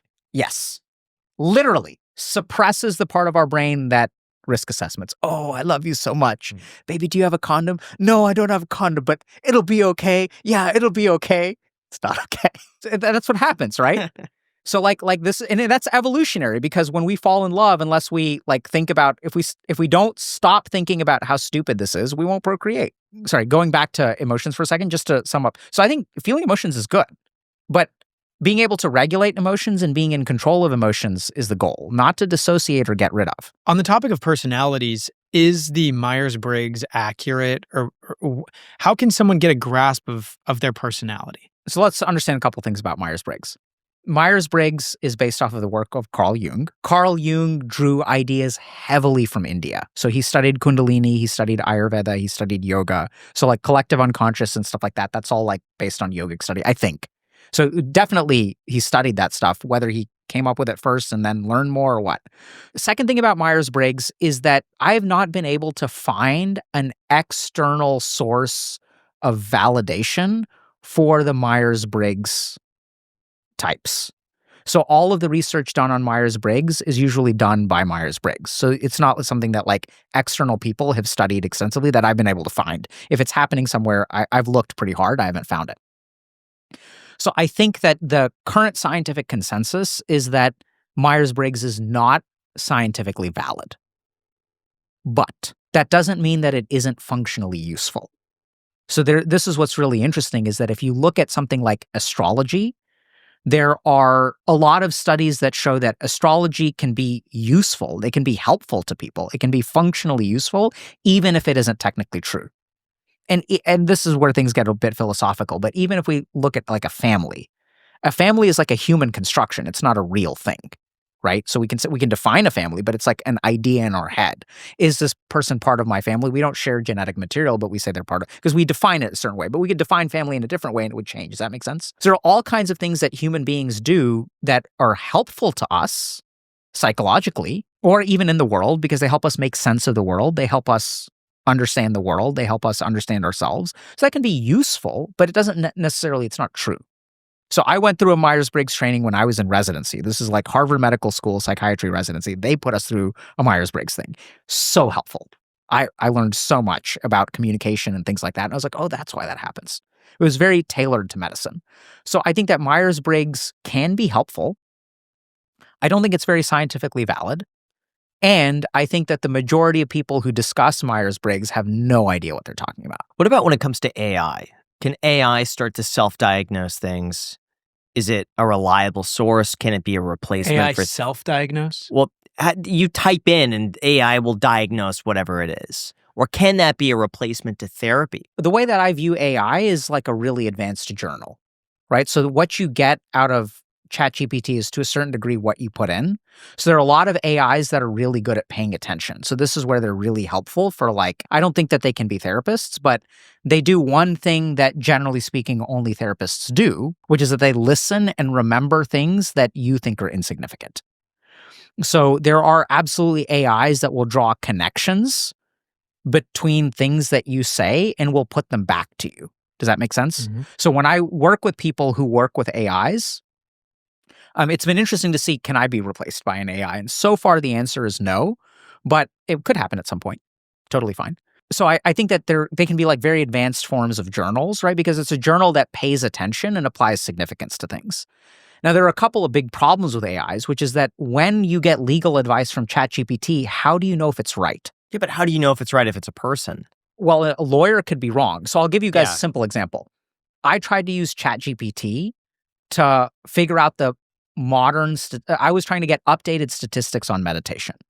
So I did research for a couple of years on Tai Chi at Harvard Medical School, trained there as a psychiatrist, built a stress management program that has been used by all kinds of companies and stuff like that. So I know the literature on meditation. I asked ChatGPT, hey, tell me about outcomes from meditation. And I said, give me citations and sources. So ChatGPT gave me a lot of stuff. It looked kind of right, but I was like looking at some of the stuff. I was like, this is really weird. This seems off to me. So I know the literature on meditation some. It's not like I've read every paper. Then what I did is I went and looked at the papers that it cited. Here's the really fascinating thing. The papers it cited did not say what it said they said. Does that make sense? Mm-hmm. So it said, this paper found, a study by these people found that meditation leads to a 28% reduction in depression. I looked at the paper. That's not what the paper says at all. It doesn't say that at all. So it falsely cites things. And that's where you have to really understand how these AI models work, which I'm not an expert in. But an AI model is an amalgamation of information. And do you all know how ChatGPT decides what to say? It's like the highest percentage next word. Something like that, right? So it does some iterative algorithm based on what comes next. But that has no connection with reality. So if you ask ChatGPT to summarize one of my YouTube videos, it won't summarize my YouTube video. What it'll do is look at the topic of the video and then average what people on the internet are saying about that topic, and then it will put that out. The less practice it has to answer a question, the weirder the answers get. What do you think we're going to look back at today as being really destructive, that is just accepted right now? I think the most destructive thing that we are doing today is making other people responsible for our feelings. So you triggered me. Yes. There's a difference between being offended and being hurt. Well, that was a microaggression. It was, right? So this is really dangerous, but hurt and offended are two different things. So I had a patient, I was one time talking to the head of MIT campus security because they had a patient in our emergency room. And then I was like, we were talking about safety. And he's like, my job is to keep people safe, not make people feel safe. Those are two very different things. And the really dangerous thing about confusing hurt with offended is that with microaggressions or triggers, who controls my emotional state when I get triggered? They do. 100%. And then what we're starting to do is we're trying to say, since you triggered me, you need to stop talking. So even if I can get you to agree to stop talking and I no longer feel triggered, what I am doing is losing the capacity to emotionally regulate. We are literally atrophying our ability to receive negativity from the outside world. So the more that I shape my environment to not give me bad signals, the more atrophied my emotional regulation circuitry becomes. Does that kind of make sense? Now that we all use GPSs, no one has direction sense anymore. You all notice that? So, what we're basically doing is making ourselves more powerless in the world, because the world determines how we feel. It determines how we act. It determines what we want. It determines what we do. It determines our understanding of our own value, right? This is what's happening. And so we're wholesale, and somehow we're celebrating this. We're saying, hey, this is good. If I get triggered, everyone around me should stop talking. And so what that means is that I'm increasingly creating a world where like I'm fragile and the world can really mess me up very easily. So we're becoming more fragile and less resilient because of this one thing. Is there anything out there that could severely damage someone's mental health long term? Or a habit. Let's say you become like addicted to for like 20 years. Like, are you maybe lose some development when you're younger because you spend it on your phone? Okay. Or phone addiction would be a great one. Just like scrolling. Like I need Subway Surfers below you to like pay attention. Growing up without friends. Yeah. So I think the answer is close to no, but practically maybe yes. So I'll give you all a couple. Let's just look at some data. Sure. So if you look at people who use marijuana as teenagers, this absolutely affects the way that your brain develops. So this is why, like, I do not think marijuana is a good idea. While you have a developing brain, even past that, there's some questionable things. But so some studies show that you'll like lose 4 to 6 IQ points if you use a lot of pot when you're a teenager. But other studies show there's no impact on IQ. So that's like one thing where we know that like damage can be done, but a lot of it can be reversed. So I think that it makes it way harder to fix, but I think that most stuff can be like pretty fixed, right? So I think this is where the answer kind of depends on what specific thing that you're talking about. I've seen very severe trauma get a lot better, but it's hard to say. Like, so if someone grows up with a bunch of trauma, how do you know what fully healed looks like? Does that kind of make sense? Yeah. So then we get into some weird philosophical questions. You know, if someone gets high from the ages of 15 to 12 to 25, if they hadn't ever done that, what would they be capable of? How would you even know? Right? So it's a question that I think is impossible to answer in some sense. Yeah. At the same time, I think practically, I think most people can undo most of the damage that they've done to themselves. Are there any quick tricks to find immediate inner peace or happiness? Yes. There's one really cool trick. Go as meta as you can. So the more distance you create from whatever you're experiencing, the more peaceful you will be. So I'll give you an example. It's hard to do, but if you want to quick, it works really well. If I say, I am a loser, and then I say, my mind is thinking I am a loser. Does that make sense? So when I say I am a loser, I am the one who is experiencing the suffering. The suffering is happening to me. But the moment that I say my mind is having thoughts that I'm a loser, which by the way is also technically correct, right? So when you say I am a loser, where's that happening? That is a thought or an emotion in your mind. And this is what's really weird. I don't know if you'll know this. Thoughts aren't real and emotions are temporary. So I am a loser is a statement of permanency. But the moment that you realize that is a thought, you can have a thought every day. It still doesn't make it true. So the moment that you go meta and you sort of notice, okay, my mind is thinking I'm a loser today. My mind is experiencing a lot of anger. There's a lot of anger in my body right now. The moment that you start doing that, you become more peaceful. There are studies about this too. So if you have someone who you want to talk about something who's triggering, if I talk to my patient about a trauma of theirs and they say, I don't want to talk about it, it's triggering, that's totally fine. If I ask them, what makes it hard to talk about? We don't have to talk about the trauma, but what makes it hard for you to discuss? Now they're not talking about the trauma, they're talking about why they can't talk about the trauma. This is easier to talk about. Does that kind of make sense? If I were to ask you, Jack, do you want to buy this car? And you say, no, I don't want to buy this car. And I ask you, why don't you want to buy the car? It's easier for you to talk about why you don't want to buy the car than it is for you to buy the car. Does that make sense? So you can do that for anything in your life, where you just go one level meta, one level meta, one level meta. And the more meta you go, the more peaceful you'll become. So what does that stream of consciousness look like taking it to the nth degree? Let's just go through a practice right now. Sure. So you're saying, I am a loser. What could then that be stretched to? My mind is having thoughts that I'm a loser. And then how do you stretch that? If I achieved peace with my mind is having thoughts. Let's say no. Okay. So then we have to hypothesize what the next thought is, right? So it's like, oh man, my mind, why do I have a mind that is so messed up? Yeah. That is always having these thoughts of being a loser. Oh, interesting. Now my mind is blaming my mind for having all these problems. Why can't I ever come to a conclusion? My mind is really struggling with uncertainty and not being able to come to a conclusion. That still doesn't feel resolute. Good. that's because there is a fundamental mistake you're making.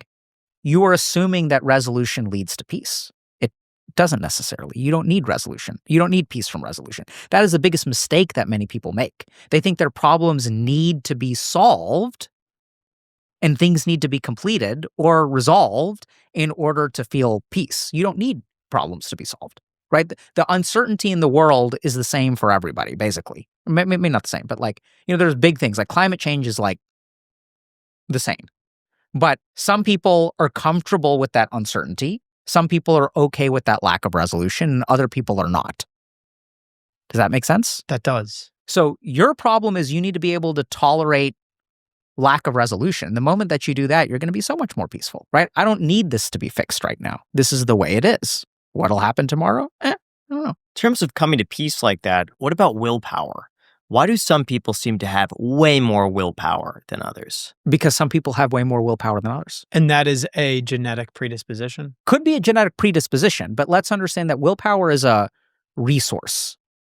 So there are some things that drain your willpower really rapidly.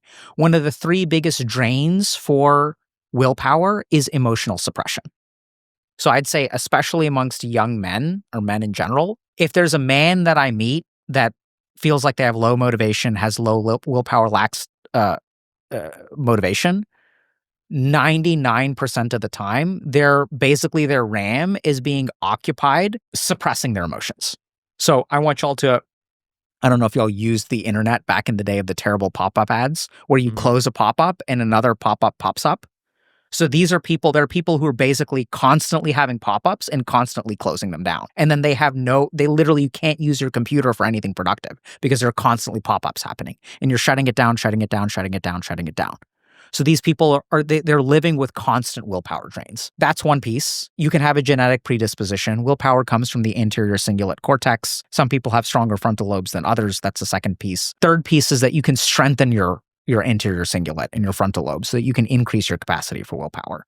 Fourth reason that people seem like they have a ton of willpower is because they don't exert it frequently throughout the day. So they rely on things like habits, or they have like other kinds of like positive forces of motivation where they don't need to expend their willpower. Someone that tends to think about happiness, think about seeking fulfillment, think about questioning their decisions all of the time, never coming to a good resolution, I guess. Is that indicative of them being less happy? Okay. So we have to pay attention to the question.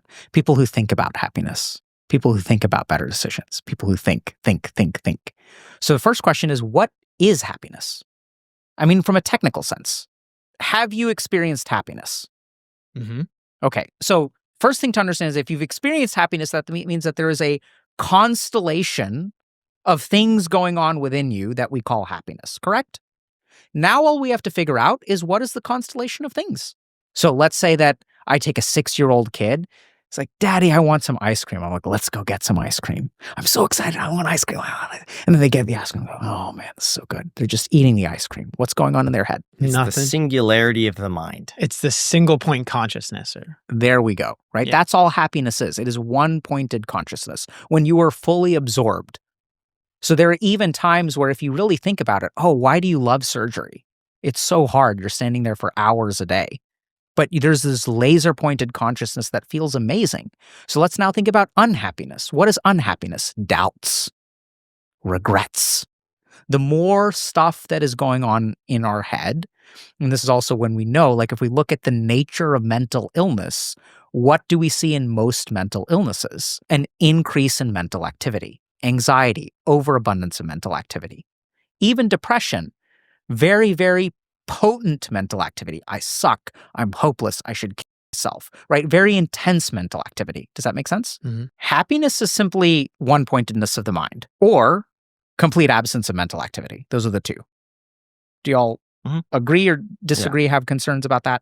I'm talking about the state of happiness. Yes, that makes sense. Right? So like the actual experience of happiness is like, I got this, I'm waiting for this Christmas present. I got the Christmas present. I opened the book and like, let's go. Right? Mm-hmm. So like you're one-pointed in the mind. Flow state. So that's why people in the flow state don't mind working. Work isn't good or bad. It is our state of mind. I want you all to think about this. When you have a shitty job, what are you thinking about? You're not thinking about the work. You're thinking, I can't wait to leave. When is the time going to be over? An hour has gone by. 2 hours have gone by. That's all you're doing. You're not thinking about anything except, you're thinking about everything except for the work. I wish I was here. I wish I was there. That's unhappy. Unhappiness in a relationship. My partner does this. Instead of being with your partner does this. This annoys me. My ex didn't do this. Maybe I should move on. You're thinking about 1,000 things except for where you are. Make sense? So that's all happiness is. You can cultivate happiness 100% if you cultivate one-pointedness of the mind. How do you find things that give you one-pointedness of the mind? Or how is that something that you have to choose to feel during a certain activity? So that's the right question. So the problem in the world is that we rely on things to evoke one-pointedness of the mind, right? So this is how we become materialistic. It's just like the trigger warning thing. Now, in order to be happy, I need that video game because I don't know how to cultivate my one-pointedness of the mind. Therefore, I become reliant on an outside thing to do it for me. Does that make sense? The more that I become addicted to video games and I rely on them for one-pointedness of the mind, that's why they're so addictive, by the way, because when we play a video game, we forget everything else. Same is true. But then the moment that things stop, now all the thoughts come flooding back. The problem is that we rely on external things for our happiness. And the moment that we stop cultivating the capacity to be happy, then we become victims of our circumstances. So if I get the thing, then I'm happy. If I don't get the thing, then I'm not happy. This gets even worse because what is society trying to do? They're trying to evoke unhappiness. And if they evoke unhappiness, what can they do, Jack? Control you. How? By telling you what will make you happy. There we go, right? So you said, how do you find the things that make you happy? Perfect. So society loves that. Like advertising loves that. We're going to make you feel unhappy. We're going to create a desire within you. And then when you gratify the desire, you think you'll be happy. Love that cycle. So why is it then that some people are drawn to the really low-hanging fruit, like let's just say it's porn or junk food or video games, while other people don't have a problem sacrificing some of that for like a long-term gain, and they get more enjoyment from like, hey, 5 years from now, if I do all these things, then my life is going to be epic. And that to me is happiness. So I think it's a great question, but I think we have to define our terms a little bit and we need to get a little bit more precise. So let's look at the experience of one day of the person who chooses work instead of video games. What goes on in their mind over the course of that day, right? So when I choose not to play video games and I go to work, like let's say my boss needs me to come in over the weekend and I volunteer for it. What's going on in my head? You're just trying to do an escape mentally. You're just trying to check out. I don't think people who try to escape mentally will volunteer for work on the weekend. Okay. I think people who escape mentally will play video games. So I think this is where we have to be a bit precise, right? So I think generally speaking, I've seen a couple things. One is that sometimes 5 years later, those people aren't happy, right? They make a sacrifice now, and then 5 years later, they just move the goalposts. Have you all seen that? Mm-hmm. Oh, what's my number? I need to make this much, then I'll be happy. And then the number keeps moving. But if we get precisely down to it, I think the reason that they become happy in the moment, and they're not necessarily happy, is because they use that decision to get rid of an anxiety or a discomfort. So if you really think about it, who is it that sacrifices? And y'all may understand this. Medical students are great at this. So if you have someone who's highly neurotic and worried about their future, one of the solutions to make their anxiety go away is to work really hard. Does that make sense? Mm-hmm. So in that moment, they're not necessarily happy. But if I'm afraid I'm going to fail a test and I spend all night studying at the library, then I'm going to assuage my fear. Does that make sense? Yes. So then if we assume that happiness is excessive activity in the mind, and I can shut down the fear in my mind by working extra hard, I see this pattern all the time. We see this pattern so much in our coaching program because people think that you have to work really hard in order to be really successful, which is one of the biggest scams that we've been sold, is that sacrifice is necessary for success, right? Mm-hmm. And if sacrifice is necessary for success, and I am your boss, what is it okay for me to do to you? Just overwork. 100%, Right. because sacrifice is a part of it. So everyone has this sort of idea that, okay, if I'm afraid of being broke, or if I'm afraid of whatever in the future. I want a certain future. I'm afraid of not having it. Does that kind of make sense? Because if you want something, that means that there is a negative side to that you're trying to avoid. So even building towards a future means avoiding something else a lot of the times. And then what happens is when I work really hard, that calms down my fear. This is how people become workaholics. This is how people burn out. Because now what is my method of getting rid of anxiety? It is working really hard. And this is where my successful CEOs really come in, because they do this all the time. There's a group of people who uses toxic fuel, really, really potent, like nuclear energy, but fucking radioactive. And what you buy with it is productivity, you buy success, you buy ambition, you buy money, but you don't buy happiness. But what about for the people who use that as an excuse to say, well, I'm just not going to work hard now because I know that's not going to get me to being happy? Those people are looking for an excuse to not work hard. Does that make sense? If I say that and then they say, oh yeah, like it's all a scam. Yeah, it's all a scam anyway. I didn't change their mind. They had that belief before. They don't want to work hard. And then their mind is going, that's how cognitive bias works. And I mean, I know this is like, it's kind of like, can be touchy, but just think about the people in your life who've decided that they don't want to do something.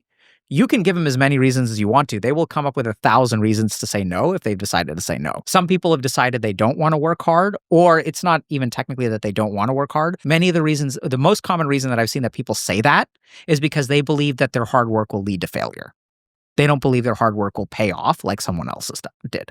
I got a question for you. When's the last time you needed to see a doctor, but you pushed it off, you made the excuse, I'm too busy, it'll heal on its own, or I don't even know where to go to? I think we've all been there. Booking a doctor's appointment can sometimes just feel so daunting, but it doesn't have to with our sponsor, ZocDoc. With ZocDoc, there is no reason to delay because they make it seriously easy to find and book a doctor who's right for you. For those unaware, ZocDoc is a free app and website where you could search and compare high-quality, in-network doctors and then click to instantly book an appointment. You could filter for doctors who take your insurance, are located nearby, are a good fit for any medical needs you might have, and are highly rated by other verified patients. And then once you find the right doctor, you could see their actual appointment openings, choose a time that works for you, and then click to instantly book a visit. And appointments made through ZocDoc also happen really fast, typically within 24 to 72 hours of booking, and you can even score same-day appointments. So stop putting off those doctor's appointments and go to ZocDoc.com/ICE today to find and instantly book a top-rated doctor. That is ZocDoc.com/iced, ZocDoc.com/iced,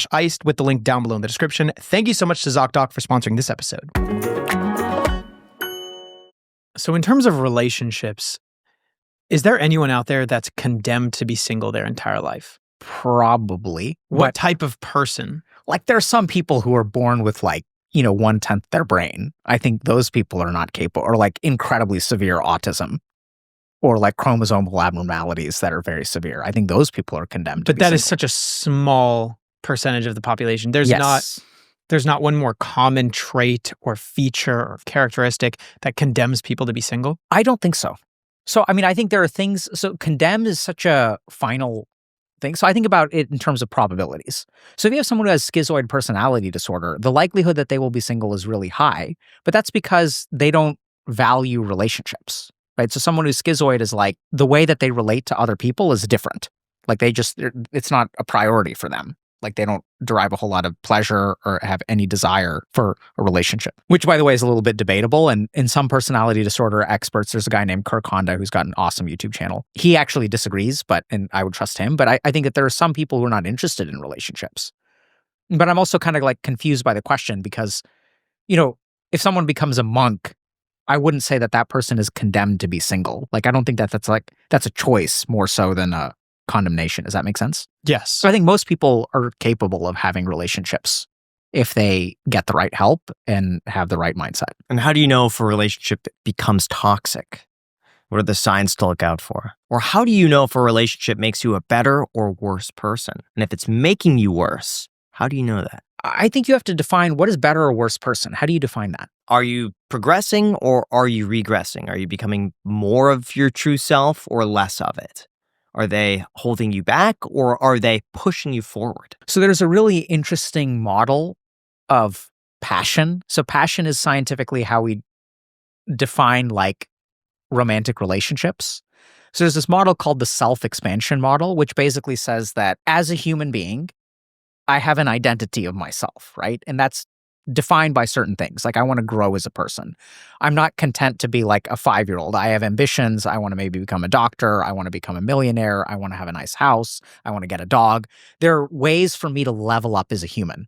Now, the really interesting thing about this model of self-expansion is that at some point, me includes another person with a romantic partner. So the way that I grow involves this other person, but that's still me. Does that kind of make sense? Mm-hmm. So if I think about becoming a father requires other people for me to like level up and grow. So I think a healthy relationship is one where your sense of self is expanding. You are still leveling up. You are still growing. Now I have a family. Now we go on family vacations. This has become a part of my life that I enjoy, that I value. It didn't exist before. So there's like progress that way. Does that make sense? Mm-hmm. So I think generally speaking, if you're in a relationship where you are growing, if your sense of self is expanding, then that's good.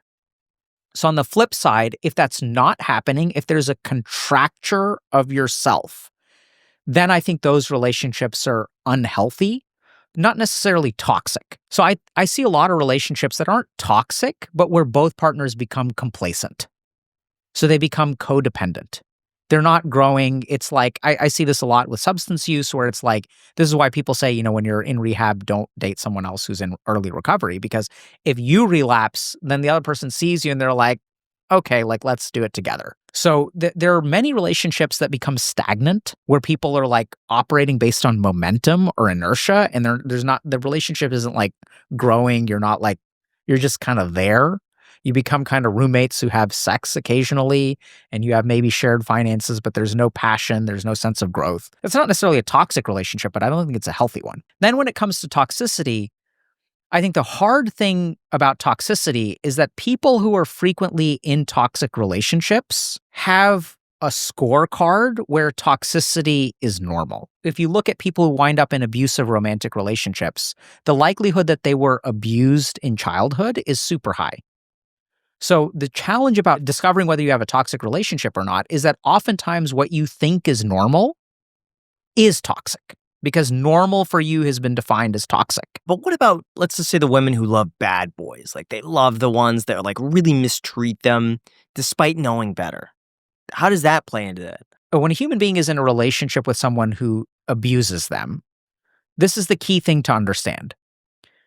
The person who is abusive is not abusive every day. Right? Or maybe they're abusive every day, but they're not abusive every moment. So there are good days and there are bad days with abuse. Do y'all kind of get that? Mm-hmm. So since there are good days and there are bad days, that means that my behavior can influence the good days or the bad days. So, my partner hit me because I was too loud. My partner hit me because I didn't make the food the way that they wanted. Does that make sense? Mm-hmm. These are the thoughts that they have in their head. So what that means is that the abuse is not controlled by the abusive person. The abuse is determined by me. If I behave in the right way, I'm safe. And if I don't behave in the right way, I'm not safe. So this is why people kind of stay in those relationships, is that there's this weird dynamic that happens where they strive to be perfect. And if I strive to be perfect, then the abuse will stop. Therefore, it is within my power to control the abuse. I know it's kind of messed up, but that's like what's going on in their head. Does that kind of make sense? Mm-hmm. And if we look at gambling, right? Gambling is a random reinforcement schedule, and gambling reinforces behavior. If there's a fixed reinforcement schedule, if I work for 4 hours and I make $40 versus I gamble and I win 40 or I lose 40, people will still gamble instead of work if they want $40 because there's a fundamental part of our brain, there's a neurological bias there where we get drawn to random reinforcement schedules. And oftentimes what happens in toxic relationships is the goods are good enough to outweigh the bads, at least in some part of your mind. And then you start to get acclimatized to it because human beings are also incredibly adaptable. So since I've survived the abuse, like I can handle this. Whereas if I date someone else or if I leave this person, I don't know what else I'm going to find. Does that kind of make sense? So There's a lot of different dynamics at play. I've always felt it was a bit, not necessarily in terms of abusive, but like I heard there's like that saying that I don't want to be a part of any club that would take me as a member because then they must not be that good. Is it more of like a self-esteem sort of thing? If like this person is really into me, then they probably have something wrong with them. So that is a huge problem, but not Yeah. quite for abusive relationships. Okay. So there are a lot of people who get into bad relationships over and over and over again, not necessarily abusive. And that's because they don't rate themselves well enough, right? So if I have, let's say like I'm a decent person, but I have low self-esteem. So then what happens is there are people who are actually at my level that I self-select out. I feel flawed. Everyone's flawed, but I feel really flawed. So when I look at someone who's not really flawed, I'm like, this person would never date me. Therefore, I go looking for flawed people because those are the only people that date me. But then I'm setting myself up for failure because I'm flawed and I'm looking for people who are flawed. And then what's going to happen? The relationship falls apart. That happens 3 times in a row. Now I'm looking at my friends. Oh my God, my friends are getting married. I've been single for so long. I've had 3 failed relationships.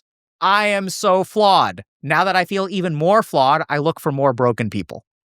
Does that make sense? It does. So the really sad thing is if you look at the best treatment, I don't know if y'all are familiar with like attachment styles, like avoidant attachment, insecure attachment. But the best treatment for avoidant attachment or insecure attachment is to date a securely attached person.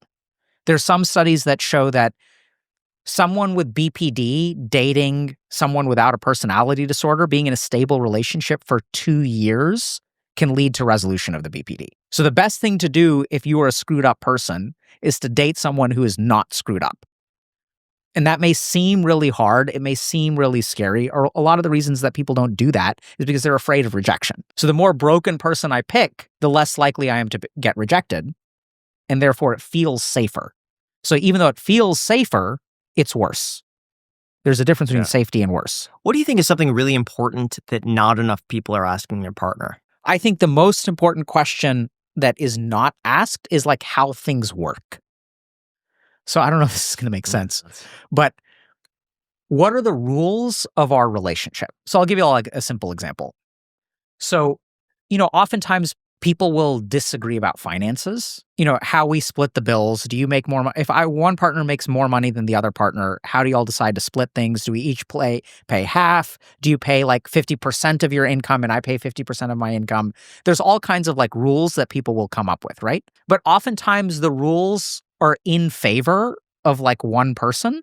Like, so each person is kind of looking at it from their perspective. Mm-hmm. So I think a meta level conversation of like, when we disagree, what is the system? So we can argue back and forth over finances. Does that make sense? And I share my point, you share your point. Neither of us is right, neither of us is wrong, but we're each sharing a perspective. But when we have a disagreement, what is our method to resolve that problem? What is our method of conflict resolution? What is our method of resolution? Is it just we argue until one person succeeds? Do you get this one and I get the next one? So I don't know if that kind of makes sense, but I think people don't talk about the systems of their relationship nearly enough. And that's because it's such an abstract concept. And how could you tell if a relationship is going to make it or fail?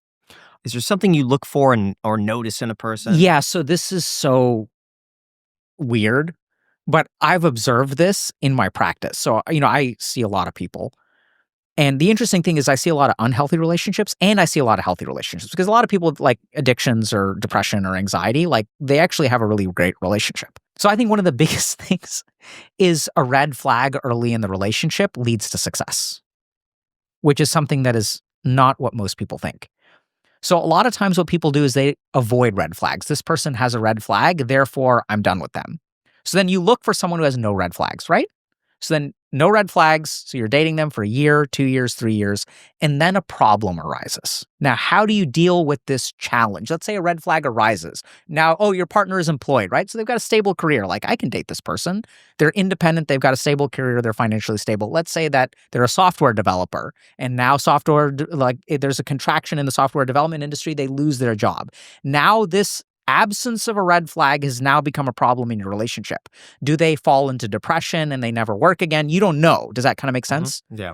So the problem is that when you avoid red flags in a relationship, you do not assess conflict resolution. You do not assess adversity. You do not assess how this person will respond to adversity. So one of the biggest things that I've seen in Like, basically, I've looked at my patients who have successful relationships, true of my relationship too.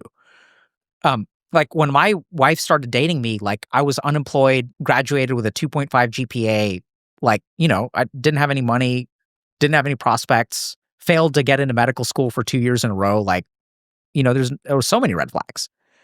But the interesting thing is that when you date someone who has a red flag and you address the red flag, that can be one of the best prognostic factors for a relationship. Because if someone has a problem and you talk with them about it and they're able to overcome it, that's one of the best signs. Does that kind of make sense? It does. Because it explains to you, okay, like, my partner's smoking. And I tell him, hey, I really think this is bad, right? Like, I want you to change this. And it's not like I'm not trying to be a controlling asshole. It's like, it's bad for our kids if we have kids one day. It's bad for so many reasons. It's bad for your health. Like, this should change. And then if the person is like, yes, you're right.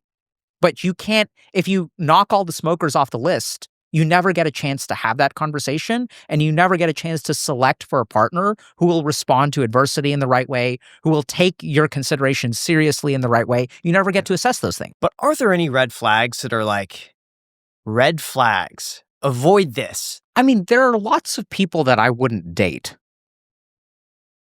Like, I think that's true. So, like, if someone is, a project, like, in terms of, like, if they're just a complete asshole to everyone around them, super narcissistic. Maybe think about it from the perspective of a guy. It's like 85% of our audience is male. I think there's a huge difference between red flags that are, like, wrong objectively and, like, chicks to avoid, if we're being, like, a little bit heteronormative, right? So, like, are there things that make me worried? Are there qualities in girls that make me personally worried when my friends are dating them? 100%, man. And if that's true, I mean, I'm happy to share that, but that's kind of like a personal opinion. I want to draw a distinction between, like, red flags as a psychiatrist and, like, things that I personally would steer clear from. What would you recommend to personally steer clear from? Like, what sort of traits?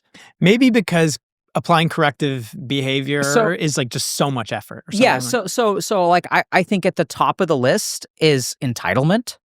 So I think it's getting really hard to date people who have perceptions. So entitlement is a big one. Another big one is self-excusing of bad behavior. So this attitude of, if you can't handle me at my worst, you don't deserve me at my best. So, like, people who are like, I'm allowed to be an asshole some of the time, and that's okay, right? So people who accept that they don't need to grow, and they're like, take it or leave it as it is. Like, I'm perfect the way that I am. So I sort of believe that as a psychiatrist. Like, everyone can't be any different than the way that they are, but they shouldn't be, like, happy with being an asshole. Does that kind of make sense? Yeah. So I think that there's a lot of, like, entitlement, a lot of, like, I don't need to grow as a person. I would steer clear of that. Like, if when I have friends who date women like that or dudes like that who are super, like, I don't need to change. Like, I'm perfect the way that I am. Like, that is a big steer clear. What about body count shaming? So I think is there a part where that becomes detrimental? Detrimental to who? To either both sides. So when it comes to, like, things like body count shaming, I think the main thing is to understand what is your association with body count shaming. So if we kind of think about, okay, like, body count shaming, why is a bad body count bad? It's indicative of, their character. Maybe. Exactly, right? So this is where there's an association. You are using this piece of information and drawing inferences based on that piece of information to other things. If this person has a high body count, that means XYZ. So I think this is where, when I work with people, it's about digging into that association. Where do you get the idea that people who have sex with a lot of people are whatever, right? So whether you value that or don't value that, like, whatever, like, it's whatever comes after that. What does it say about their character? Like, they'll say, oh, it says this about their character, right? That they're not selective. Well, where do you get that idea? So oftentimes what I find is that when people have these kinds of impressions of, like, okay, this person has a high body count, like, that's a no-no. I think it's fine. I mean, you do you. But also, I think the most important thing there is for you to examine why you believe that. And I think the cool thing there is that if you examine that belief, what you could be doing is opening up a pool of people who may be perfect for you, except you have this association that prevents you from even considering them. Does that kind of make sense? Yeah. So what is one of the things that most people put a wall up to, but if they just got rid of it, they could find their soulmate? I think the biggest thing that prevents people from finding their soulmate is the impression of what they're looking for in their head. A soulmate is something that is felt. It is not like my soulmate is like, has $1 million and is 6 feet tall or has this size boobs or whatever. That's not the criteria of a soulmate. Like, even if you get precise with the definition, what does it mean? What does a soulmate mean? That means that your connection is on the level of the soul. It's not a particular job or a particular car or a particular hair color. Does that kind of make sense? But the problem is that when people are so focused on the criteria, they don't open themselves up to experience the soulmate. So they're so in their head that they're not in the present with this particular person. And, I've had patients who will have very satisfying sexual and romantic relationships with people that they would not consider, or that are not considered conventionally attractive. So I've seen like cases of like, 10s dating 5s and being happily married and having great sex lives. And everyone looks at that couple and they're like, what is going on there? Because there's such an imbalance. But the two of them are completely happy, very happy. But in order to do that, you have to get out of the ego of I'm a 10 and you're a 5. Even both of them know you're a 10 and I'm a 5. Like, you can both know that, but then you just both accept each other. And you don't get bogged down in the fact that this person is a 5. So what do soulmates have that standard relationships don't? A connection on the level of the soul. How would you quantify that? Quantification is hard because quantification requires measurement. And I don't know if this is where things get weird. But They've already gotten weird, man. So things on the dimension of the soul are very difficult to quantify because the dimension of the soul is not physical. Does that make sense? Mm-hmm. So how do you measure a thought? We can't. Like, what are the units of You might anger? be able to look at a brain wave or like see which part of your brain lights up for a thought. Good. Yeah. But this is not, you're stepping right into it. But yeah. So let's understand for a second. Do we know that thoughts exist? Mm-hmm. How? Yes, because Well, what is exist? What do you mean by exist? I would just say Great. yes because you experience them. Okay, so this is the first thing. Existence has two components, an experiential component, a physical component. So I can measure the electrical activity in your brain. I can look at the emission of positrons from different parts of your brain. I can measure blood flow to different parts of your brain. I can look at brain waves, but I can't ever measure a thought, right? There's no way to measure a thought. I can measure certain physical substrates that correlate with thoughts, but I can't measure a thought.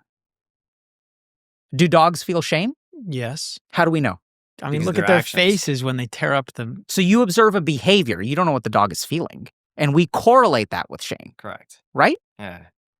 But we don't know that no human being has ever had proof that a dog feels shame. We just see a behavior that we interpret as shame. Make sense? Mhm. How do humans feel shame?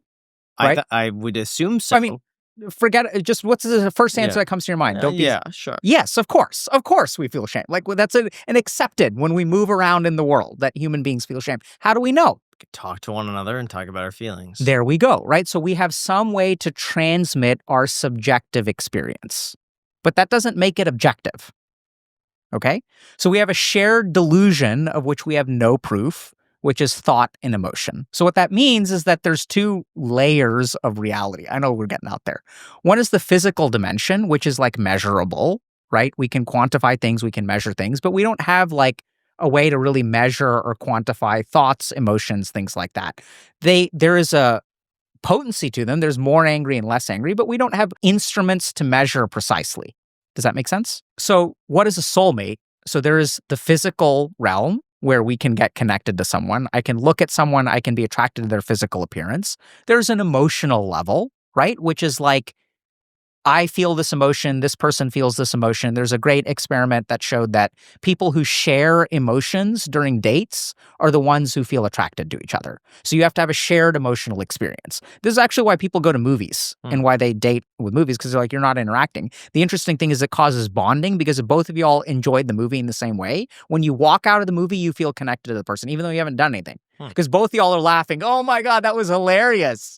Right? And then they're like, you want to grab food? Yeah, absolutely. That movie was great. It's actually shared emotional experience, which is also why people fall in love in rehab, because we're all like going through it. So there's a connection at the level of physical, connection at the level of emotional, there's intellectual connection. And then the question becomes, can connection that you feel with a human being be sufficiently quantified with those three dimensions? If the answer is yes, then there's no space for a soul. But if the answer is no, it means that there's some kind of constant, right? Or like some kind of variable that we can't, my connection to this person cannot be explained through physical, emotional, and intellectual sufficiently. There is something else. It's not love. It's not intellectual. It's not just physical. There's something about them that I feel connected to, I feel drawn to. That is the subjective experience of people. If that is the subjective experience of people, then the question becomes, okay, like, so is this just biology and there's really nothing there and we just can't calculate it, but really it's just hormones and stuff that we can't see? Or is the presence of some fourth dimension existing, which is the dimension of the soul? I'm curious. So based on those things you're talking about, like shared emotion, can you design the perfect first date? I don't know if you can define the perfect first date, because that presumes that you know what stimulus creates what reaction. True, but you could design things that are emotionally stimulating and unique so that you have a shared experience together. So you could define something for yourself that would be a selection bias. I mean, I don't know if you can design predict the perfect first date, but you can absolutely design, and this is where a lot of people make mistakes, you can design a date structure that is based on science that will increase your likelihood of falling in love with them and will increase their likelihood of falling in love with you. That I believe 100%. So shared emotional experience forms connection between human beings. When you talk to your friend who is like absolutely in love, oh my God, she gets me, bro. She gets me. He gets me. He understands me in a way that no one else has. There's connection. Does that make sense? Shared emotional experience is one of the things for connection. Now, there's other factors like impressing the other partner and stuff like that, but we're talking about forming a romantic connection, not mate selection. Does that make sense? Mm-hmm. And then what happens is when you form this romantic connection, this is why people date the wrong person, because they form the connection and they're not right on paper, but I feel the connection. So sharing emotional experience is great. Haunted houses, fantastic. If you're scared and if she's scared. I think one of the biggest problems is that people will do things like coffee dates and get to know each other. Getting to know each other is terrible for falling in love. Because what are you doing? You're using your left brain.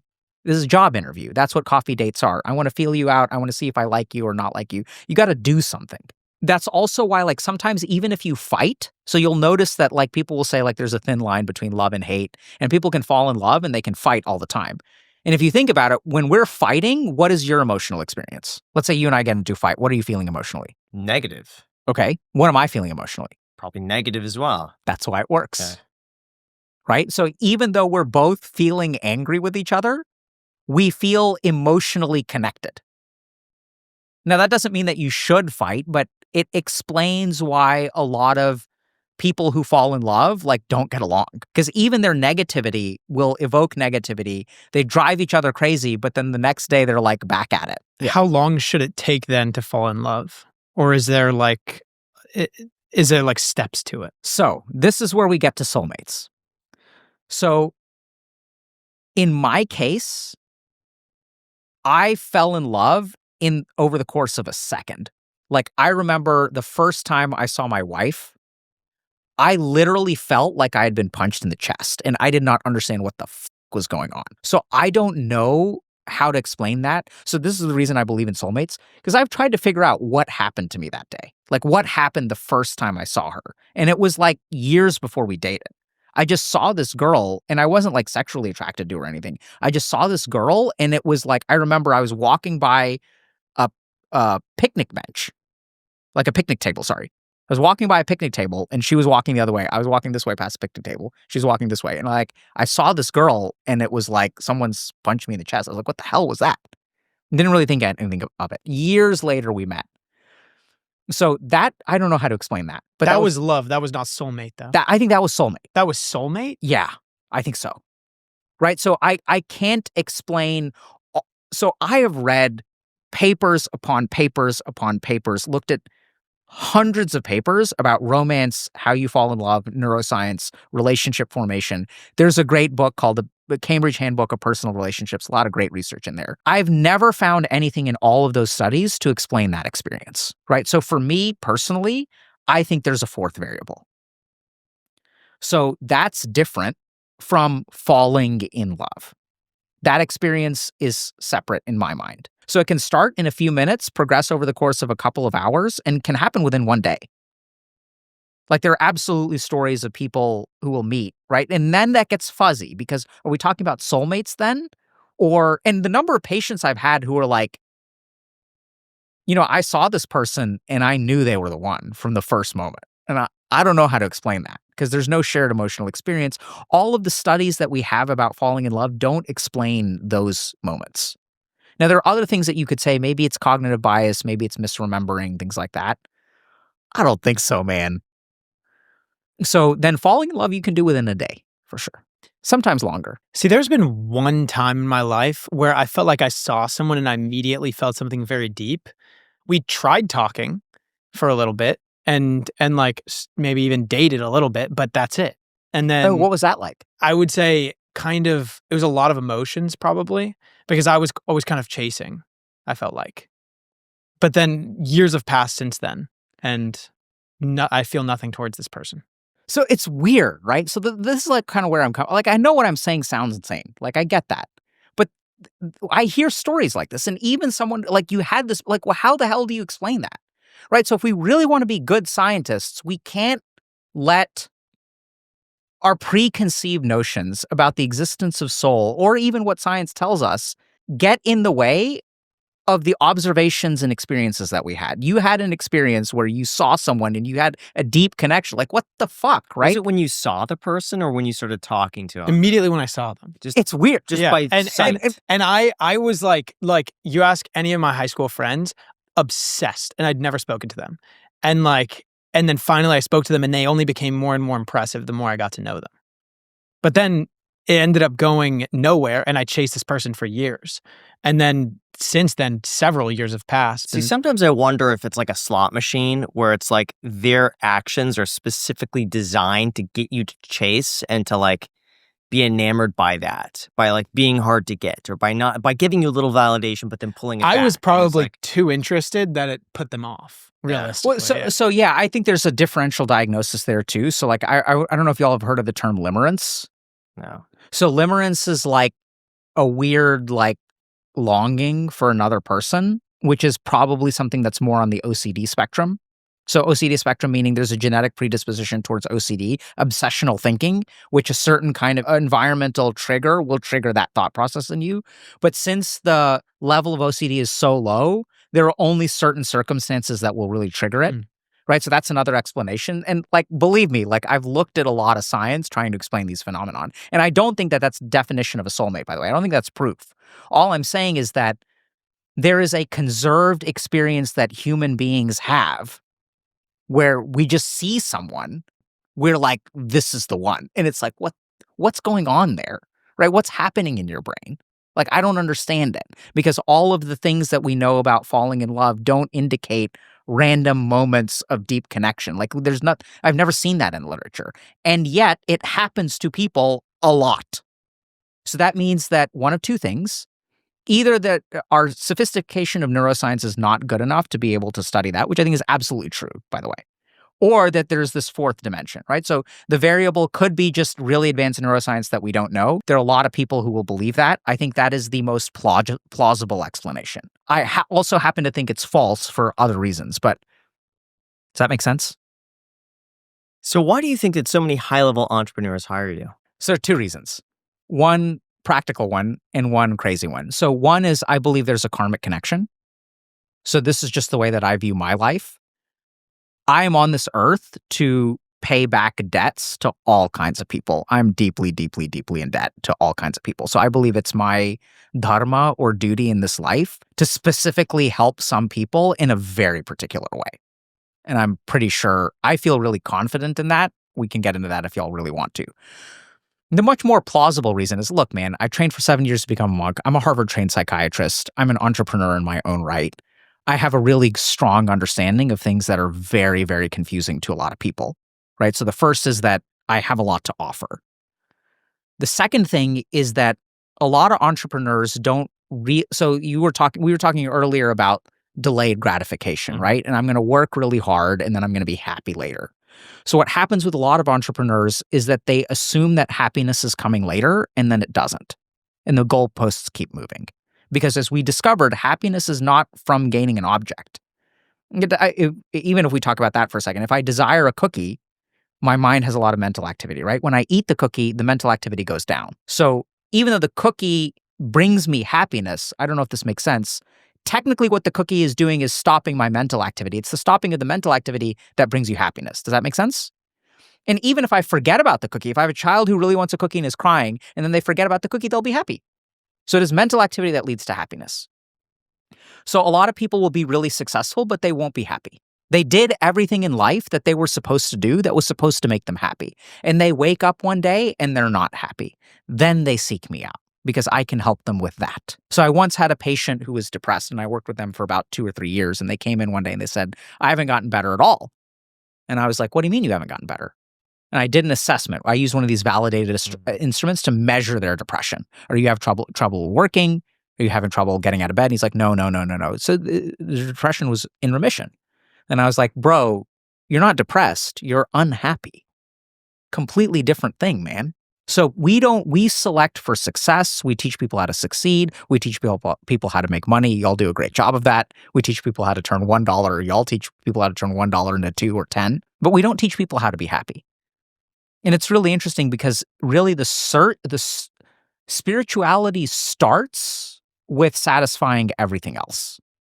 So what happened with the Buddha was he was a prince, he was powerful, he had a kid, he had a beautiful wife, he was respected, he had money, he had his health. And he woke up one day and he's like, I'm still unhappy. See, when we don't have everything that we want in life, we can operate under the illusion that getting that next thing will make me happy. What happens to the person who has everything, wakes up one day and is unhappy? Where do they go? Because they have everything. And for whatever reason, I don't know if it's because I like working with people who are a touch narcissistic or a touch sociopathic. I really love working with them. Like I feel a really strong connection. I don't think that that's negative at all. It's just part of who they are. Something about the way that I work with them seems to work. And then, they'll let their friends know. And then word kind of gets out. Mm-hmm. And then I end up like this. Have you noticed a lot of high-level entrepreneurs or just overall very successful or wealthy people are philosophically or spiritually stunted? There's 2 classes. One are spiritually not stunted. Behind? They're not behind. They're just not, that's not a part of their makeup is the way I would describe it. The spirituality is like absent, if that kind of makes sense. The others are spiritually dormant. Huge difference. But yes, I think that they are deeply spiritually unhappy, many of them. And it is part of their path to become financially successful first and then become spiritually potent, which is the tradition that I learned under and the tradition that I hold to. My gurus told me that unless I could become the best in the world, like unless I could succeed very highly, become the top 1% in the world, I would fail at the spiritual path. When I graduated from medical school, I didn't go to the award ceremony because I never looked at my grades and I won 2 awards. It's such a stupid thing to do. I didn't care about grades at all. So I'm a huge fan of becoming materially successful as the first stepping stone to becoming spiritually successful. What does it mean to be spiritually absent? In this life, spirituality is not one of their major goals. So they exist on a more physical, mental, and emotional level. I know it sounds so stupid when it sounds crazy when I say it, but that's just how it is. So, right? So people have different aptitudes, let's say.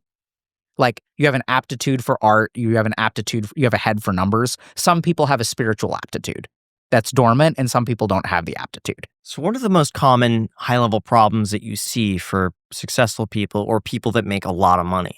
So those are 2 different things, I think, arguably. So, there are all kinds of common problems. So one of the biggest problems that I have with especially more common for men is that when you become really wealthy, one of the simplest problems is you don't know why someone is dating you, right? So this happens with content creators and stuff too. People want to be your friend. Do they want to be your friend or do they want to be who you are's friend? Does that kind of make sense? So there's iced coffee hour hosts. And then there's Graham and Jack, who are just humans. Whose friendship are people really looking for? So people will oftentimes have angles and things like that. That can be really hard to deal with.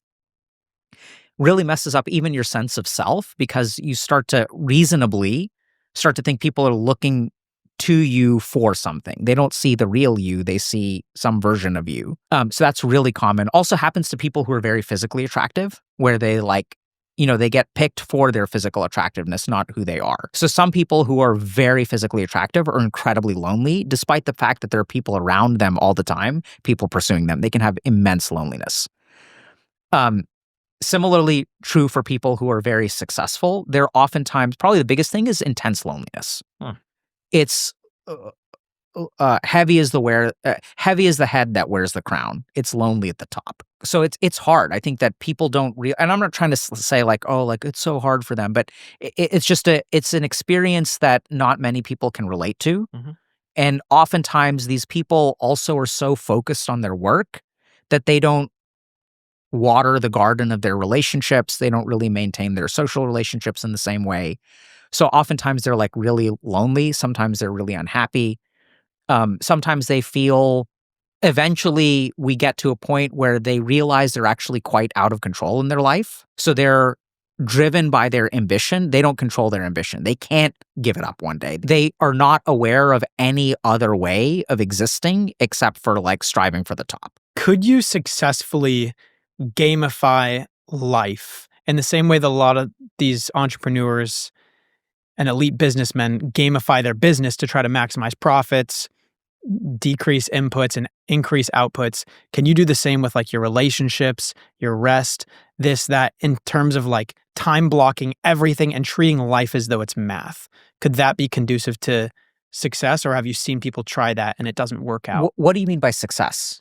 I would just say overall, well-being, peace, it's seemingly a fruitful existence. See, I think the answer is kind of yes and no. So when you do that, can things get better? Yes. Will they plateau? Also yes. So this is important to understand. A medication can be really effective, right? But the effectiveness of the medication depends on the degree of illness. So people who heavily gamify their lives are starting from a place oftentimes that is not great in some way. Does that kind of make sense? And gamifying, if you optimize every dimension of your life, you will improve all the dimensions that you optimize. Does that kind of make sense? And even that can give you some degree of peace. But then if you really think about it, there isn't a whole lot of freedom there, right? Because if you choose one day to not optimize, how would you feel about that? What would happen to your mental state? And then are you really in control if the only way you can feel happy is to have all of your life be perfectly optimized? What I would say is that you're actually a slave to optimization. You're even to a certain degree a slave to greed. Because why do you want to optimize? I want to give one thing and I want to get 10 more, right? What is that fundamental thing? It's greed. I'm not saying that even in a bad way. I think it's okay, but I want more for less. What do we call that? We call it efficiency. It's also called greed. Or maybe there's something else. The other thing is that I find that oftentimes these people are indulging desires. They're, in a sense, victims to desires, but they're victims to a subtler desire, right? So we say I'm not going to eat this cookie because it's bad for me. Instead, I'm going to eat the salad. But why am I eating the salad? Because I desire a healthy body, because I desire to be sexy, because I desire to walk into a room and have people like me, right? And that's still a desire. So it just becomes subtler in nature. So I don't think it's a bad thing. I think you should do what you feel like. And the number of people who come into my office who are incredibly successful, and the hardest work that I try to do is to get them to do less. And when they start doing less, they feel happier. Here's the cool thing. They also become more productive, which is really confusing. What are the problems then that are the hardest to beat for those people? I think the hardest problem for them to beat is to run against their programming when their whole life they've actually been solidifying their programming, right? So if you think about someone who's ambitious, this is a good thing. We say it's a good thing. So I think the hardest thing is that there are things that what they have to get rid of is things that are successful, not things that are failures. I don't know if that kind of makes sense. But even in psychiatry, we say that child development is about abandoning strategies that work. So when I throw a temper tantrum, it kind of does the job when I'm 2. And over time, that stops working, but it used to work. So it's really hard for like people to do something that has worked for them and then to be able to let that go, which is exactly what they need to do because they've always been focusing on success. They don't actually have freedom or peace usually. How could you tell if someone's going to make a change or not? Are there some signs to look for? Yeah, absolutely. So this is actually well studied. So what there's a great system called motivational interviewing where you can pay attention to the language that people use. So there's something called sustained talk and there's something called change talk. So sustained talk is talk that indicates lack of desire to change. And the funny thing is that sustained talk can sound positive. So a good example of sustained talk is, I want to change. Like that's not indicating that you're actually, maybe that's not sustained talk, I don't know. But it's not indicating that you're planning on changing. It's like, I want this, right? I wish I could change. That's sustained talk. So people, depending on the language that they use, there's certain language that they can use that will indicate a greater desire to behaviorally change. And then there's also a particular technique to shift someone from one to the other. So there are like literally techniques you can use to increase someone's motivation. So that's what we built our coaching program off of that. So what I saw in addiction psychiatry was that worked really well. So to get someone to stop doing that, you need a really potent intervention to get them to stop.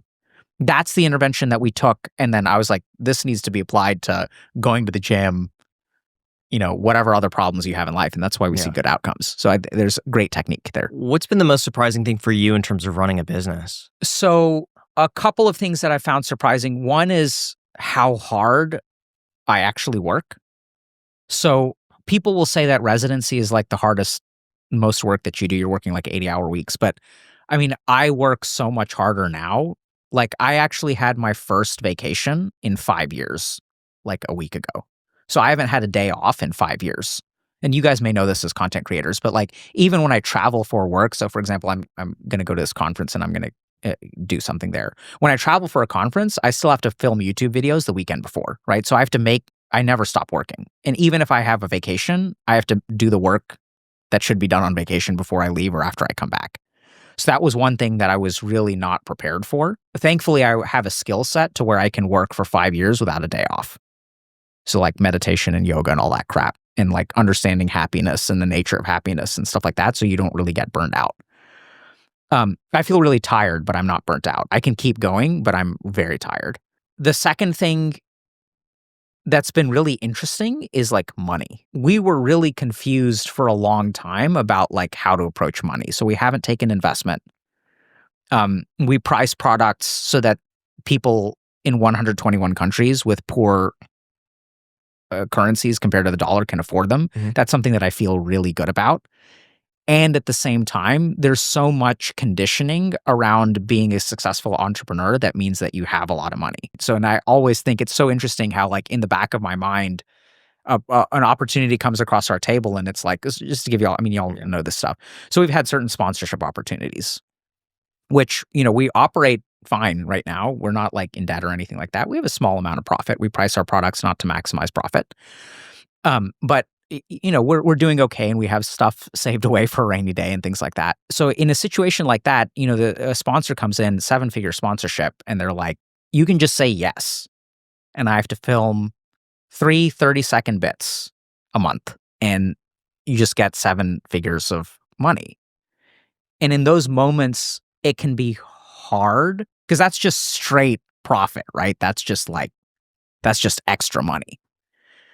You could argue that you could use that money to grow the business, to expand, to help more people. So I think that's what's also really tricky is that a lot of times people will sort of take money for the greater good, but I think subconsciously it's not really for the greater good. You can justify it that way. That's the way that investors will try to convince you, by the way. Like, I want to give you $1 million. I'm going to take X percentage. We're going to get these dividends. And think about all the people you can help, right? They're not interested in helping people. Sometimes they are, but not usually. So I think it's been really challenging to navigate that and like try to really think about, okay, how much money am I trying to make? Like, is money important to me? Like, there's so much conditioning around it. And I think I went through something like a midlife crisis, and it was awesome. Maybe still going through it, but I think I'm good. And how did you know you're going through midlife crisis? So about 6, 8, 10 months in, I was like unhappy for a while and unsatisfied with the direction things were going, and also really conflicted. So when we started HG, basically I was working with all these like entrepreneurs and stuff, right? So people who can pay a lot of money for my services. And I thought like, I'm leaving my people behind. My people are degenerate gamers. So I started streaming on Twitch to help all of the people that could not afford my services. At one point, 70% of my patients were free care because it was like my people, 24-year-old college dropouts who like couldn't get help. So it started off mission driven, and then it became a thing. We started getting press, and we started making some money, and then we had to like develop services and things like that. And so then like we became more of a thing and more of a thing and more of a thing. And then it's like, I don't know if this kind of makes sense to y'all, but then you get the trappings of the thing. So we have like an HR department now, and we file taxes, and then like, there's stuff going on with the IRS or whatever. Like you become like a company. And then I started getting confused about my decision making. I was like, I lost the sense of North Star. Am I trying to grow the company? Am I trying to make money? Am I trying to help people? How do I decide what to do? Do I take the sponsorship money or not? So I just didn't feel good. And then I was like, oh shit, this is a midlife crisis. This is what they're talking about. What does it have to do with midlife? That just seems like a business direction. It doesn't seem to do with age. Midlife crisis is when you take all the right steps and you end up in the wrong place. So oftentimes what will happen is like dudes like, I'm happily married and stuff like that. So it's not like anything's wrong in my life. But I just woke up one day and I was kind of unhappy. And I was looking at my life and this monstrosity that we've created. I was looking at my like calendar. It's like I have all these meetings with like attorneys and with like people in our company. And it's not bad, but I was like, is this what I wanted? I wanted to get away from meetings. Like I wanted to like work with humans, and I like our team. Our team is amazing and I enjoy our meetings. Like they're really productive and they're not like a waste of time or anything, but it's like, is this what I wanted? So you make all the right decisions and then you end up kind of where you wanted to end up. And then you look at your life one day and you're like, am I actually happy doing this? And there's really interesting research that shows that, we construct these ideas of what will make us happy and we invest all those things. And then we wake up one day and you're making these decisions based on your preconception of what the future holds. You think if I wake up in this house and in this way, I will be happy. But then you wake up and it's different from what you expected. So I think there's some degree of like unhappiness, despite the fact that everything is maybe going okay. Or for a lot of people, a lot of my patients, it's doing the best that you can and ending up in a situation that you're not really happy with, where you invested a lot and it didn't work out. Like you're 42, you got divorced 2 years ago, half your net worth is gone, you're getting bled dry through alimony and child support, you get to see your kids every other weekend, and it's like, what the fuck did I do this for? So I think it's that kind of sentiment of like waking up one day and then not knowing how you got here. How did you get out of that, or what was the conclusion that you came to between those two decisions? First of all, it's developmentally appropriate. So I think one thing that we don't talk about enough is quarter life crises and midlife crises are like part of regular development. So I think it's not a problem. We frame it as a problem. So once I realized, okay, like this is it's what's supposed to happen to me. Then what I did was I re-engaged with spiritual practice in a super hardcore way. So for 7 years, I was studying with the goal of becoming a monk and really pursuing like enlightenment. And then I got sidetracked by my wife, by medical school, Harvard, success, all that kind of stuff. And I would practice spiritually, but I wasn't like focused on it. It wasn't like my dimension of growth. Then I started doing a couple of like esoteric spiritual practices that were like kind of more hardcore, like kind of picked up where I left off. And then that really fixed it. And so this is where some of the stuff where, how I was talking earlier about physical dimension, emotional dimension, thoughts, and that fourth thing. So the unhappiness was coming from the fourth thing. And so you have to explore that and then see where that leads you. What's the biggest problem that you're dealing with today? I think the biggest challenge is that when I sit to meditate, there are certain practices that are really hard to do that I want to get better at, but they're just really, really Like hard. what? So there are some states of consciousness that feel like surfing. So if y'all have had like the flow state, you'll kind of know, like, how the flow state like cracks? Yes. So the flow state is like 0 on the scale of 1 to 100. And I mean that technically. It's not even state number 1. It is the preparatory state before you start going up the numbers. So there are some states in some meditation practices that are what I really want to focus on, but they're hard to do. So, and it's hard because like I'll notice that if I have caffeine within 24 hours, I cannot attain a certain state of mind.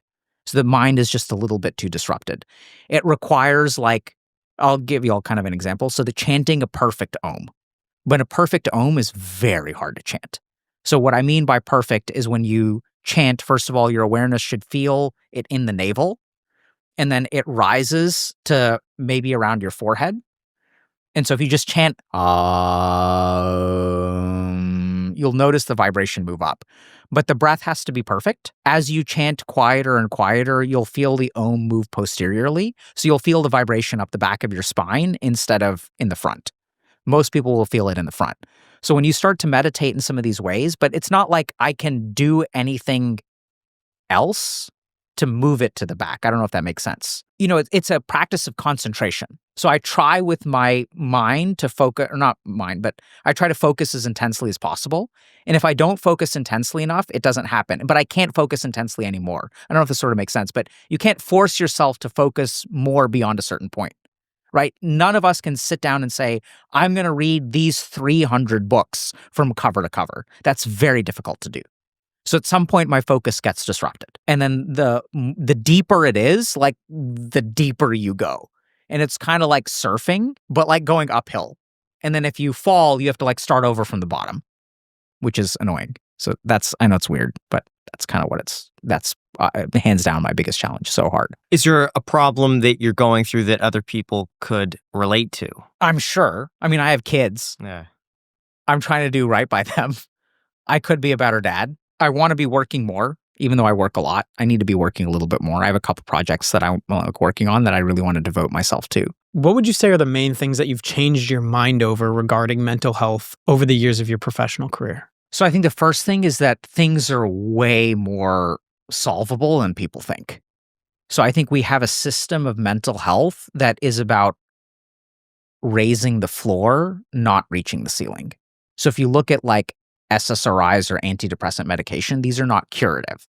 It's like we've given up on winning the battle and we're trying to just approach things from harm reduction. So even like if I were to say mental illness can be cured, I could get in trouble for just saying that, like even if it's my opinion, but I do believe that. And I think it's hard because what we see in psychiatry are systems that are designed to mitigate damage, not help people like thrive and flourish and really fix their problems. And that's not our fault. We're not equipped to deal with that.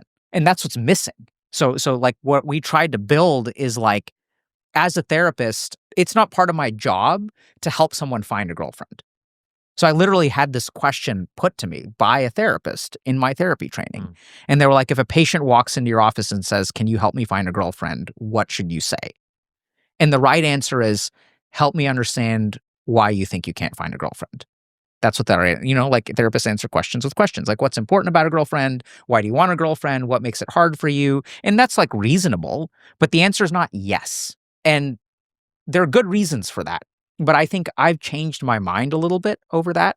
I think problems are way more solvable. I think we can use the techniques and our understanding of psychology, psychiatry, neuroscience, psychotherapy. We can use all of these techniques not to fix a pathology and move someone from -100 to 0. We can take all these techniques and move them from 0 to 100. But we don't do that. Like, it's crazy. Motivational interviewing can take someone who's addicted to right? It messes people's lives up. Lose their teeth, lose their jobs, lose all kinds of stuff. We can get them to stop. And for someone who's like struggling to finish their thesis, why don't we use those same techniques to help that person? So I think the two biggest things I've taken away are, first of all, things are way more solvable than we think. The only reason they're not solvable is because we're only approaching them from a very narrow lens. I did one thing that was so small, started walking with my patients. We would walk outside of my office, just walk to Boston Common and walk back. Saw such a big effect size change. And we have a ton of research on green space and things like that. So I think there's a lot of things that we don't take advantage of. How would they do if we just all went out and played like Frisbee golf? We took like 10 people with social anxiety. We're going to play Frisbee golf once a week, right? And there's some programs that do things like this, but that's where mental health is really born. So I think things are a lot more improvable than people think. What are your best book recommendations for people who hear all of this but want to do research on their own or improve on their own? Where do they start? I have been unsatisfied with books generally. So I people ask me for book recommendations all the time. The closest thing is like honestly Dr. K's guide. And the reason it's not a book, but it's like a set of videos and practices and meditations and things like that. The reason that we built it is because I don't think a book is the best way to convey this information, or I don't think a book has been written that provides the information that I wish people knew. So when I wrote those guides, and each one is, by the way, the length of a book in terms of script. But the reason I built them is because I had all these patients, and I was like, if I could spend 10 hours with each of my patients, what would I teach them? That's what's in the guide. If you have depression, here's the 10 hours that I would like, here's the information that I want all my patients to know. If they have trauma, here's how you rewire your physiology, develop your identity, all that. If you have ADHD, here's how you parent, here's how you organize your life, here's how you set goals. And I'm not trying to like cop out there, but I genuinely, the reason I built those is because I didn't see a resource. The reason I started this is because my patients would ask me, what should I read? And I was like, what should I read about spirituality? I mean, sure, you could say the Gita, but you don't, if you're struggling with depression, here's what you need to, I would teach. That's what I would do. And that's in there. If people want a book recommendation in general, Count of Monte Cristo is fantastic. I swear I'm not trying to just like sell my stuff, but like there's a reason why I built it that way. I could have written a book, but instead I built those guides. Well, he didn't ask us, but it's linked down below. So if you guys want to check it out, it'll be right there. Cool. Well, I mean, thank you. It's basically a lot of what we talked about, just organized based on diagnosis. So even the stuff about there's a difference between unhappiness and depression, all the questions that you guys asked, like half of them are in the guides. Like literally like the second video is like, how do you tell the difference between if you're unhappy and if you're ill? And what do you do for each of those branches? Because the solutions are different. That's why depression is so big, actually, is because we try to throw medication at all the sources of depression, but even we have research that existential depression is different, has different solutions. I'm confused. One more thing I want to get straight. You said you were making more previously than you are today running the business and all of this stuff? Yeah. Previously doing what? Just practicing as a clinician, doing some corporate work. I thought YouTube would be way more profitable. How is it not? Like 10 It doesn't times make more any profitable. sense. Book, the course, the YouTube AdSense, Two or streaming. three things to keep in mind. One is, I think you have to understand that there are some circles where if you provide services, you can charge a lot of money. Does that kind of make sense? Yeah, so you were doing So really when- high when- ticket, like Yeah. So when you're like doing some work at Harvard Business School, potentially like co-teaching a class there, faculty at Harvard Medical School, specialized in spirituality, working out of like the Harvard and MIT incubators, you're just part of a world where people have a lot of money. And so if you work for those people, you can charge a lot of money. what was the average net worth of your clients, of your patients? Well, remember, 70% of my patients were free, right? But the other 30%, Not Of including the that. paid, Yeah. paid I don't clientele. even know. I don't know how to estimate that. If you were I to mean, guess, like 100 million plus. No, I think the average may have not been that high, but I certainly worked with and still work with some super high net worth individuals, like billion plus.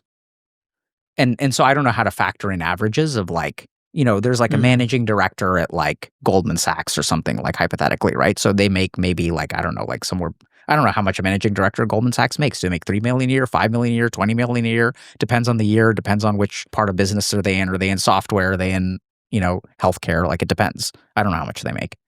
So I wouldn't ask my patients how much they make. I just know that if you're a managing director at like one of the top investment banks, if you're, a CEO of like a major healthcare company, like the comps have to be up there. And I know a couple people because like their companies are worth a lot and everyone kind of knows that. But now I think a big part of it is that we really don't optimize for profit, right? We really try to keep things accessible. How many people are on your team?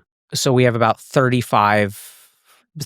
to 40 W-2 contractor people who are like back of the house kind of staff sort of thing, like content people, research people, things like that. Partnerships managers, HR, and then 150 coaches. How many people does it take to run your YouTube channel? In the past, it's been like 3 or 4. Now we're up to 7 or 8. Wow. So one other thing is that 90 cents of every dollar we make goes to people connected to the company. Yeah, I don't know if that kind of makes sense, but like It for every does, dollar yeah. we earn, like 90 cents goes to someone. You have a that's 10% profit margin. not on profit the margin. channel. Our expenses are personnel. Like 90 cents on every Right. dollar Okay. goes to the people that do work for Healthy Gamer in some way. And I'm happy with that. You know, I'm not interested in making a profit off of someone else's work. I just don't think that that's like appropriate. So we try to pay our people incredibly well, which we don't even necessarily do because we're not a super profitable company. But yeah, so I think that's like a statistic that we're. How do you balance that with you saving for your family, investing long term, making sure you hit your financial goals as well? So 2 or 3 things. One is that, you know, I do collect salary, which is like nothing to complain about. It's way less than what I would be making in private practice, but it's plenty to be happy with, right? It solves my problems. I'm contributing to my retirement, all that kind of stuff. I do okay. Like I'm not, and I wouldn't jeopardize my children's future for the sake of like saving the world. I think that's not like appropriate even. Second thing is I have side hustles. So I still have like, you know, a lot of like the way that I pay for stuff, I still have a private practice. I still see patients. I still work with clients. And so that brings in like a separate kind of income. So I sort of have like a side hustle and then I have like Healthy Gamer main job. And I actually really like that. You know, a lot of people will say like as an entrepreneur, you should put 100% into your business. I totally understand that. There's one really interesting downside to that, which is that means I've noticed that when I work with entrepreneurs who do that, their need to make a lot of money out of their company skyrockets. Does that kind of make sense? Yeah. So if I'm putting 100% of my time into this thing, I'm putting blood, sweat, and tears. I haven't taken a day off in 5 years. When you invest a lot of your time into something, you want a lot out of it. Totally normal. One thing that I found helped me was even though you could make a very strong argument that if I shut down my private practice, if I shut down my coaching practice and spent more time on Healthy Gamer would do better, would be worth more. I think all those arguments are there. I still don't care. I don't ever want to be in a situation where I want to be financially dependent on Healthy Gamer because then that changes my incentives. It interferes with the work that I'm really trying to do. So almost it's like stupid from like a entrepreneur standpoint to like divide your time. But for me personally, it helps a lot to have some income. So I don't look at Healthy Gamer and think, oh, I should be like getting more money from this. It reminds me of like the Jay Leno method, where he was saving all of his money from the Tonight Show, but then doing stand-up, and the stand-up was paying for his living expenses. And so he'd always just do enough stand-up to pay for his bills and then save 100% of the late night. Yeah, so I think it's something similar in the sense that, and I think also there's the advantage of like staying sharp, right? So I want to like not lose my clinical skills and sit with people, and I enjoy that kind of work. So I think it kind of just works out. And we don't need to be the biggest or the best or the most profitable or the most helpful. Like I'm okay doing a decent job. Like we're here to help as many people as we're here to help. We're not trying to maximize that number. I don't think that that's necessarily the best. Everyone's like, why help 1 million when you can help 2 million? It's like, I want to help these people a decent amount. Like, that's okay. Like, we reach 15 million people a year. It doesn't need to be 30. That's plenty. That's a lot. Yeah. Cool. So, like, why does it need to be higher? Well, you know what can be higher? Our subscriber count. The subscriber count. And the number of likes on the video. So if you're watching this and you're not already subscribed and you haven't already hit the like button, that's free. It costs absolutely nothing. It helps us out tremendously. So I second that message. Y'all should like, comment, and subscribe. That's what all the people say. Really, this is a fantastic podcast, and I love it. Thank you so much. Thank you so much for coming on the show. It's always a pleasure. I feel like I need to like sleep for like a long time to digest all of this information. We're going to feed you first, my friend. I'm starving. I'm so Let's hungry. go. Let's eat. Okay. Thank Thanks you guys so much, for guys. watching. Until next time.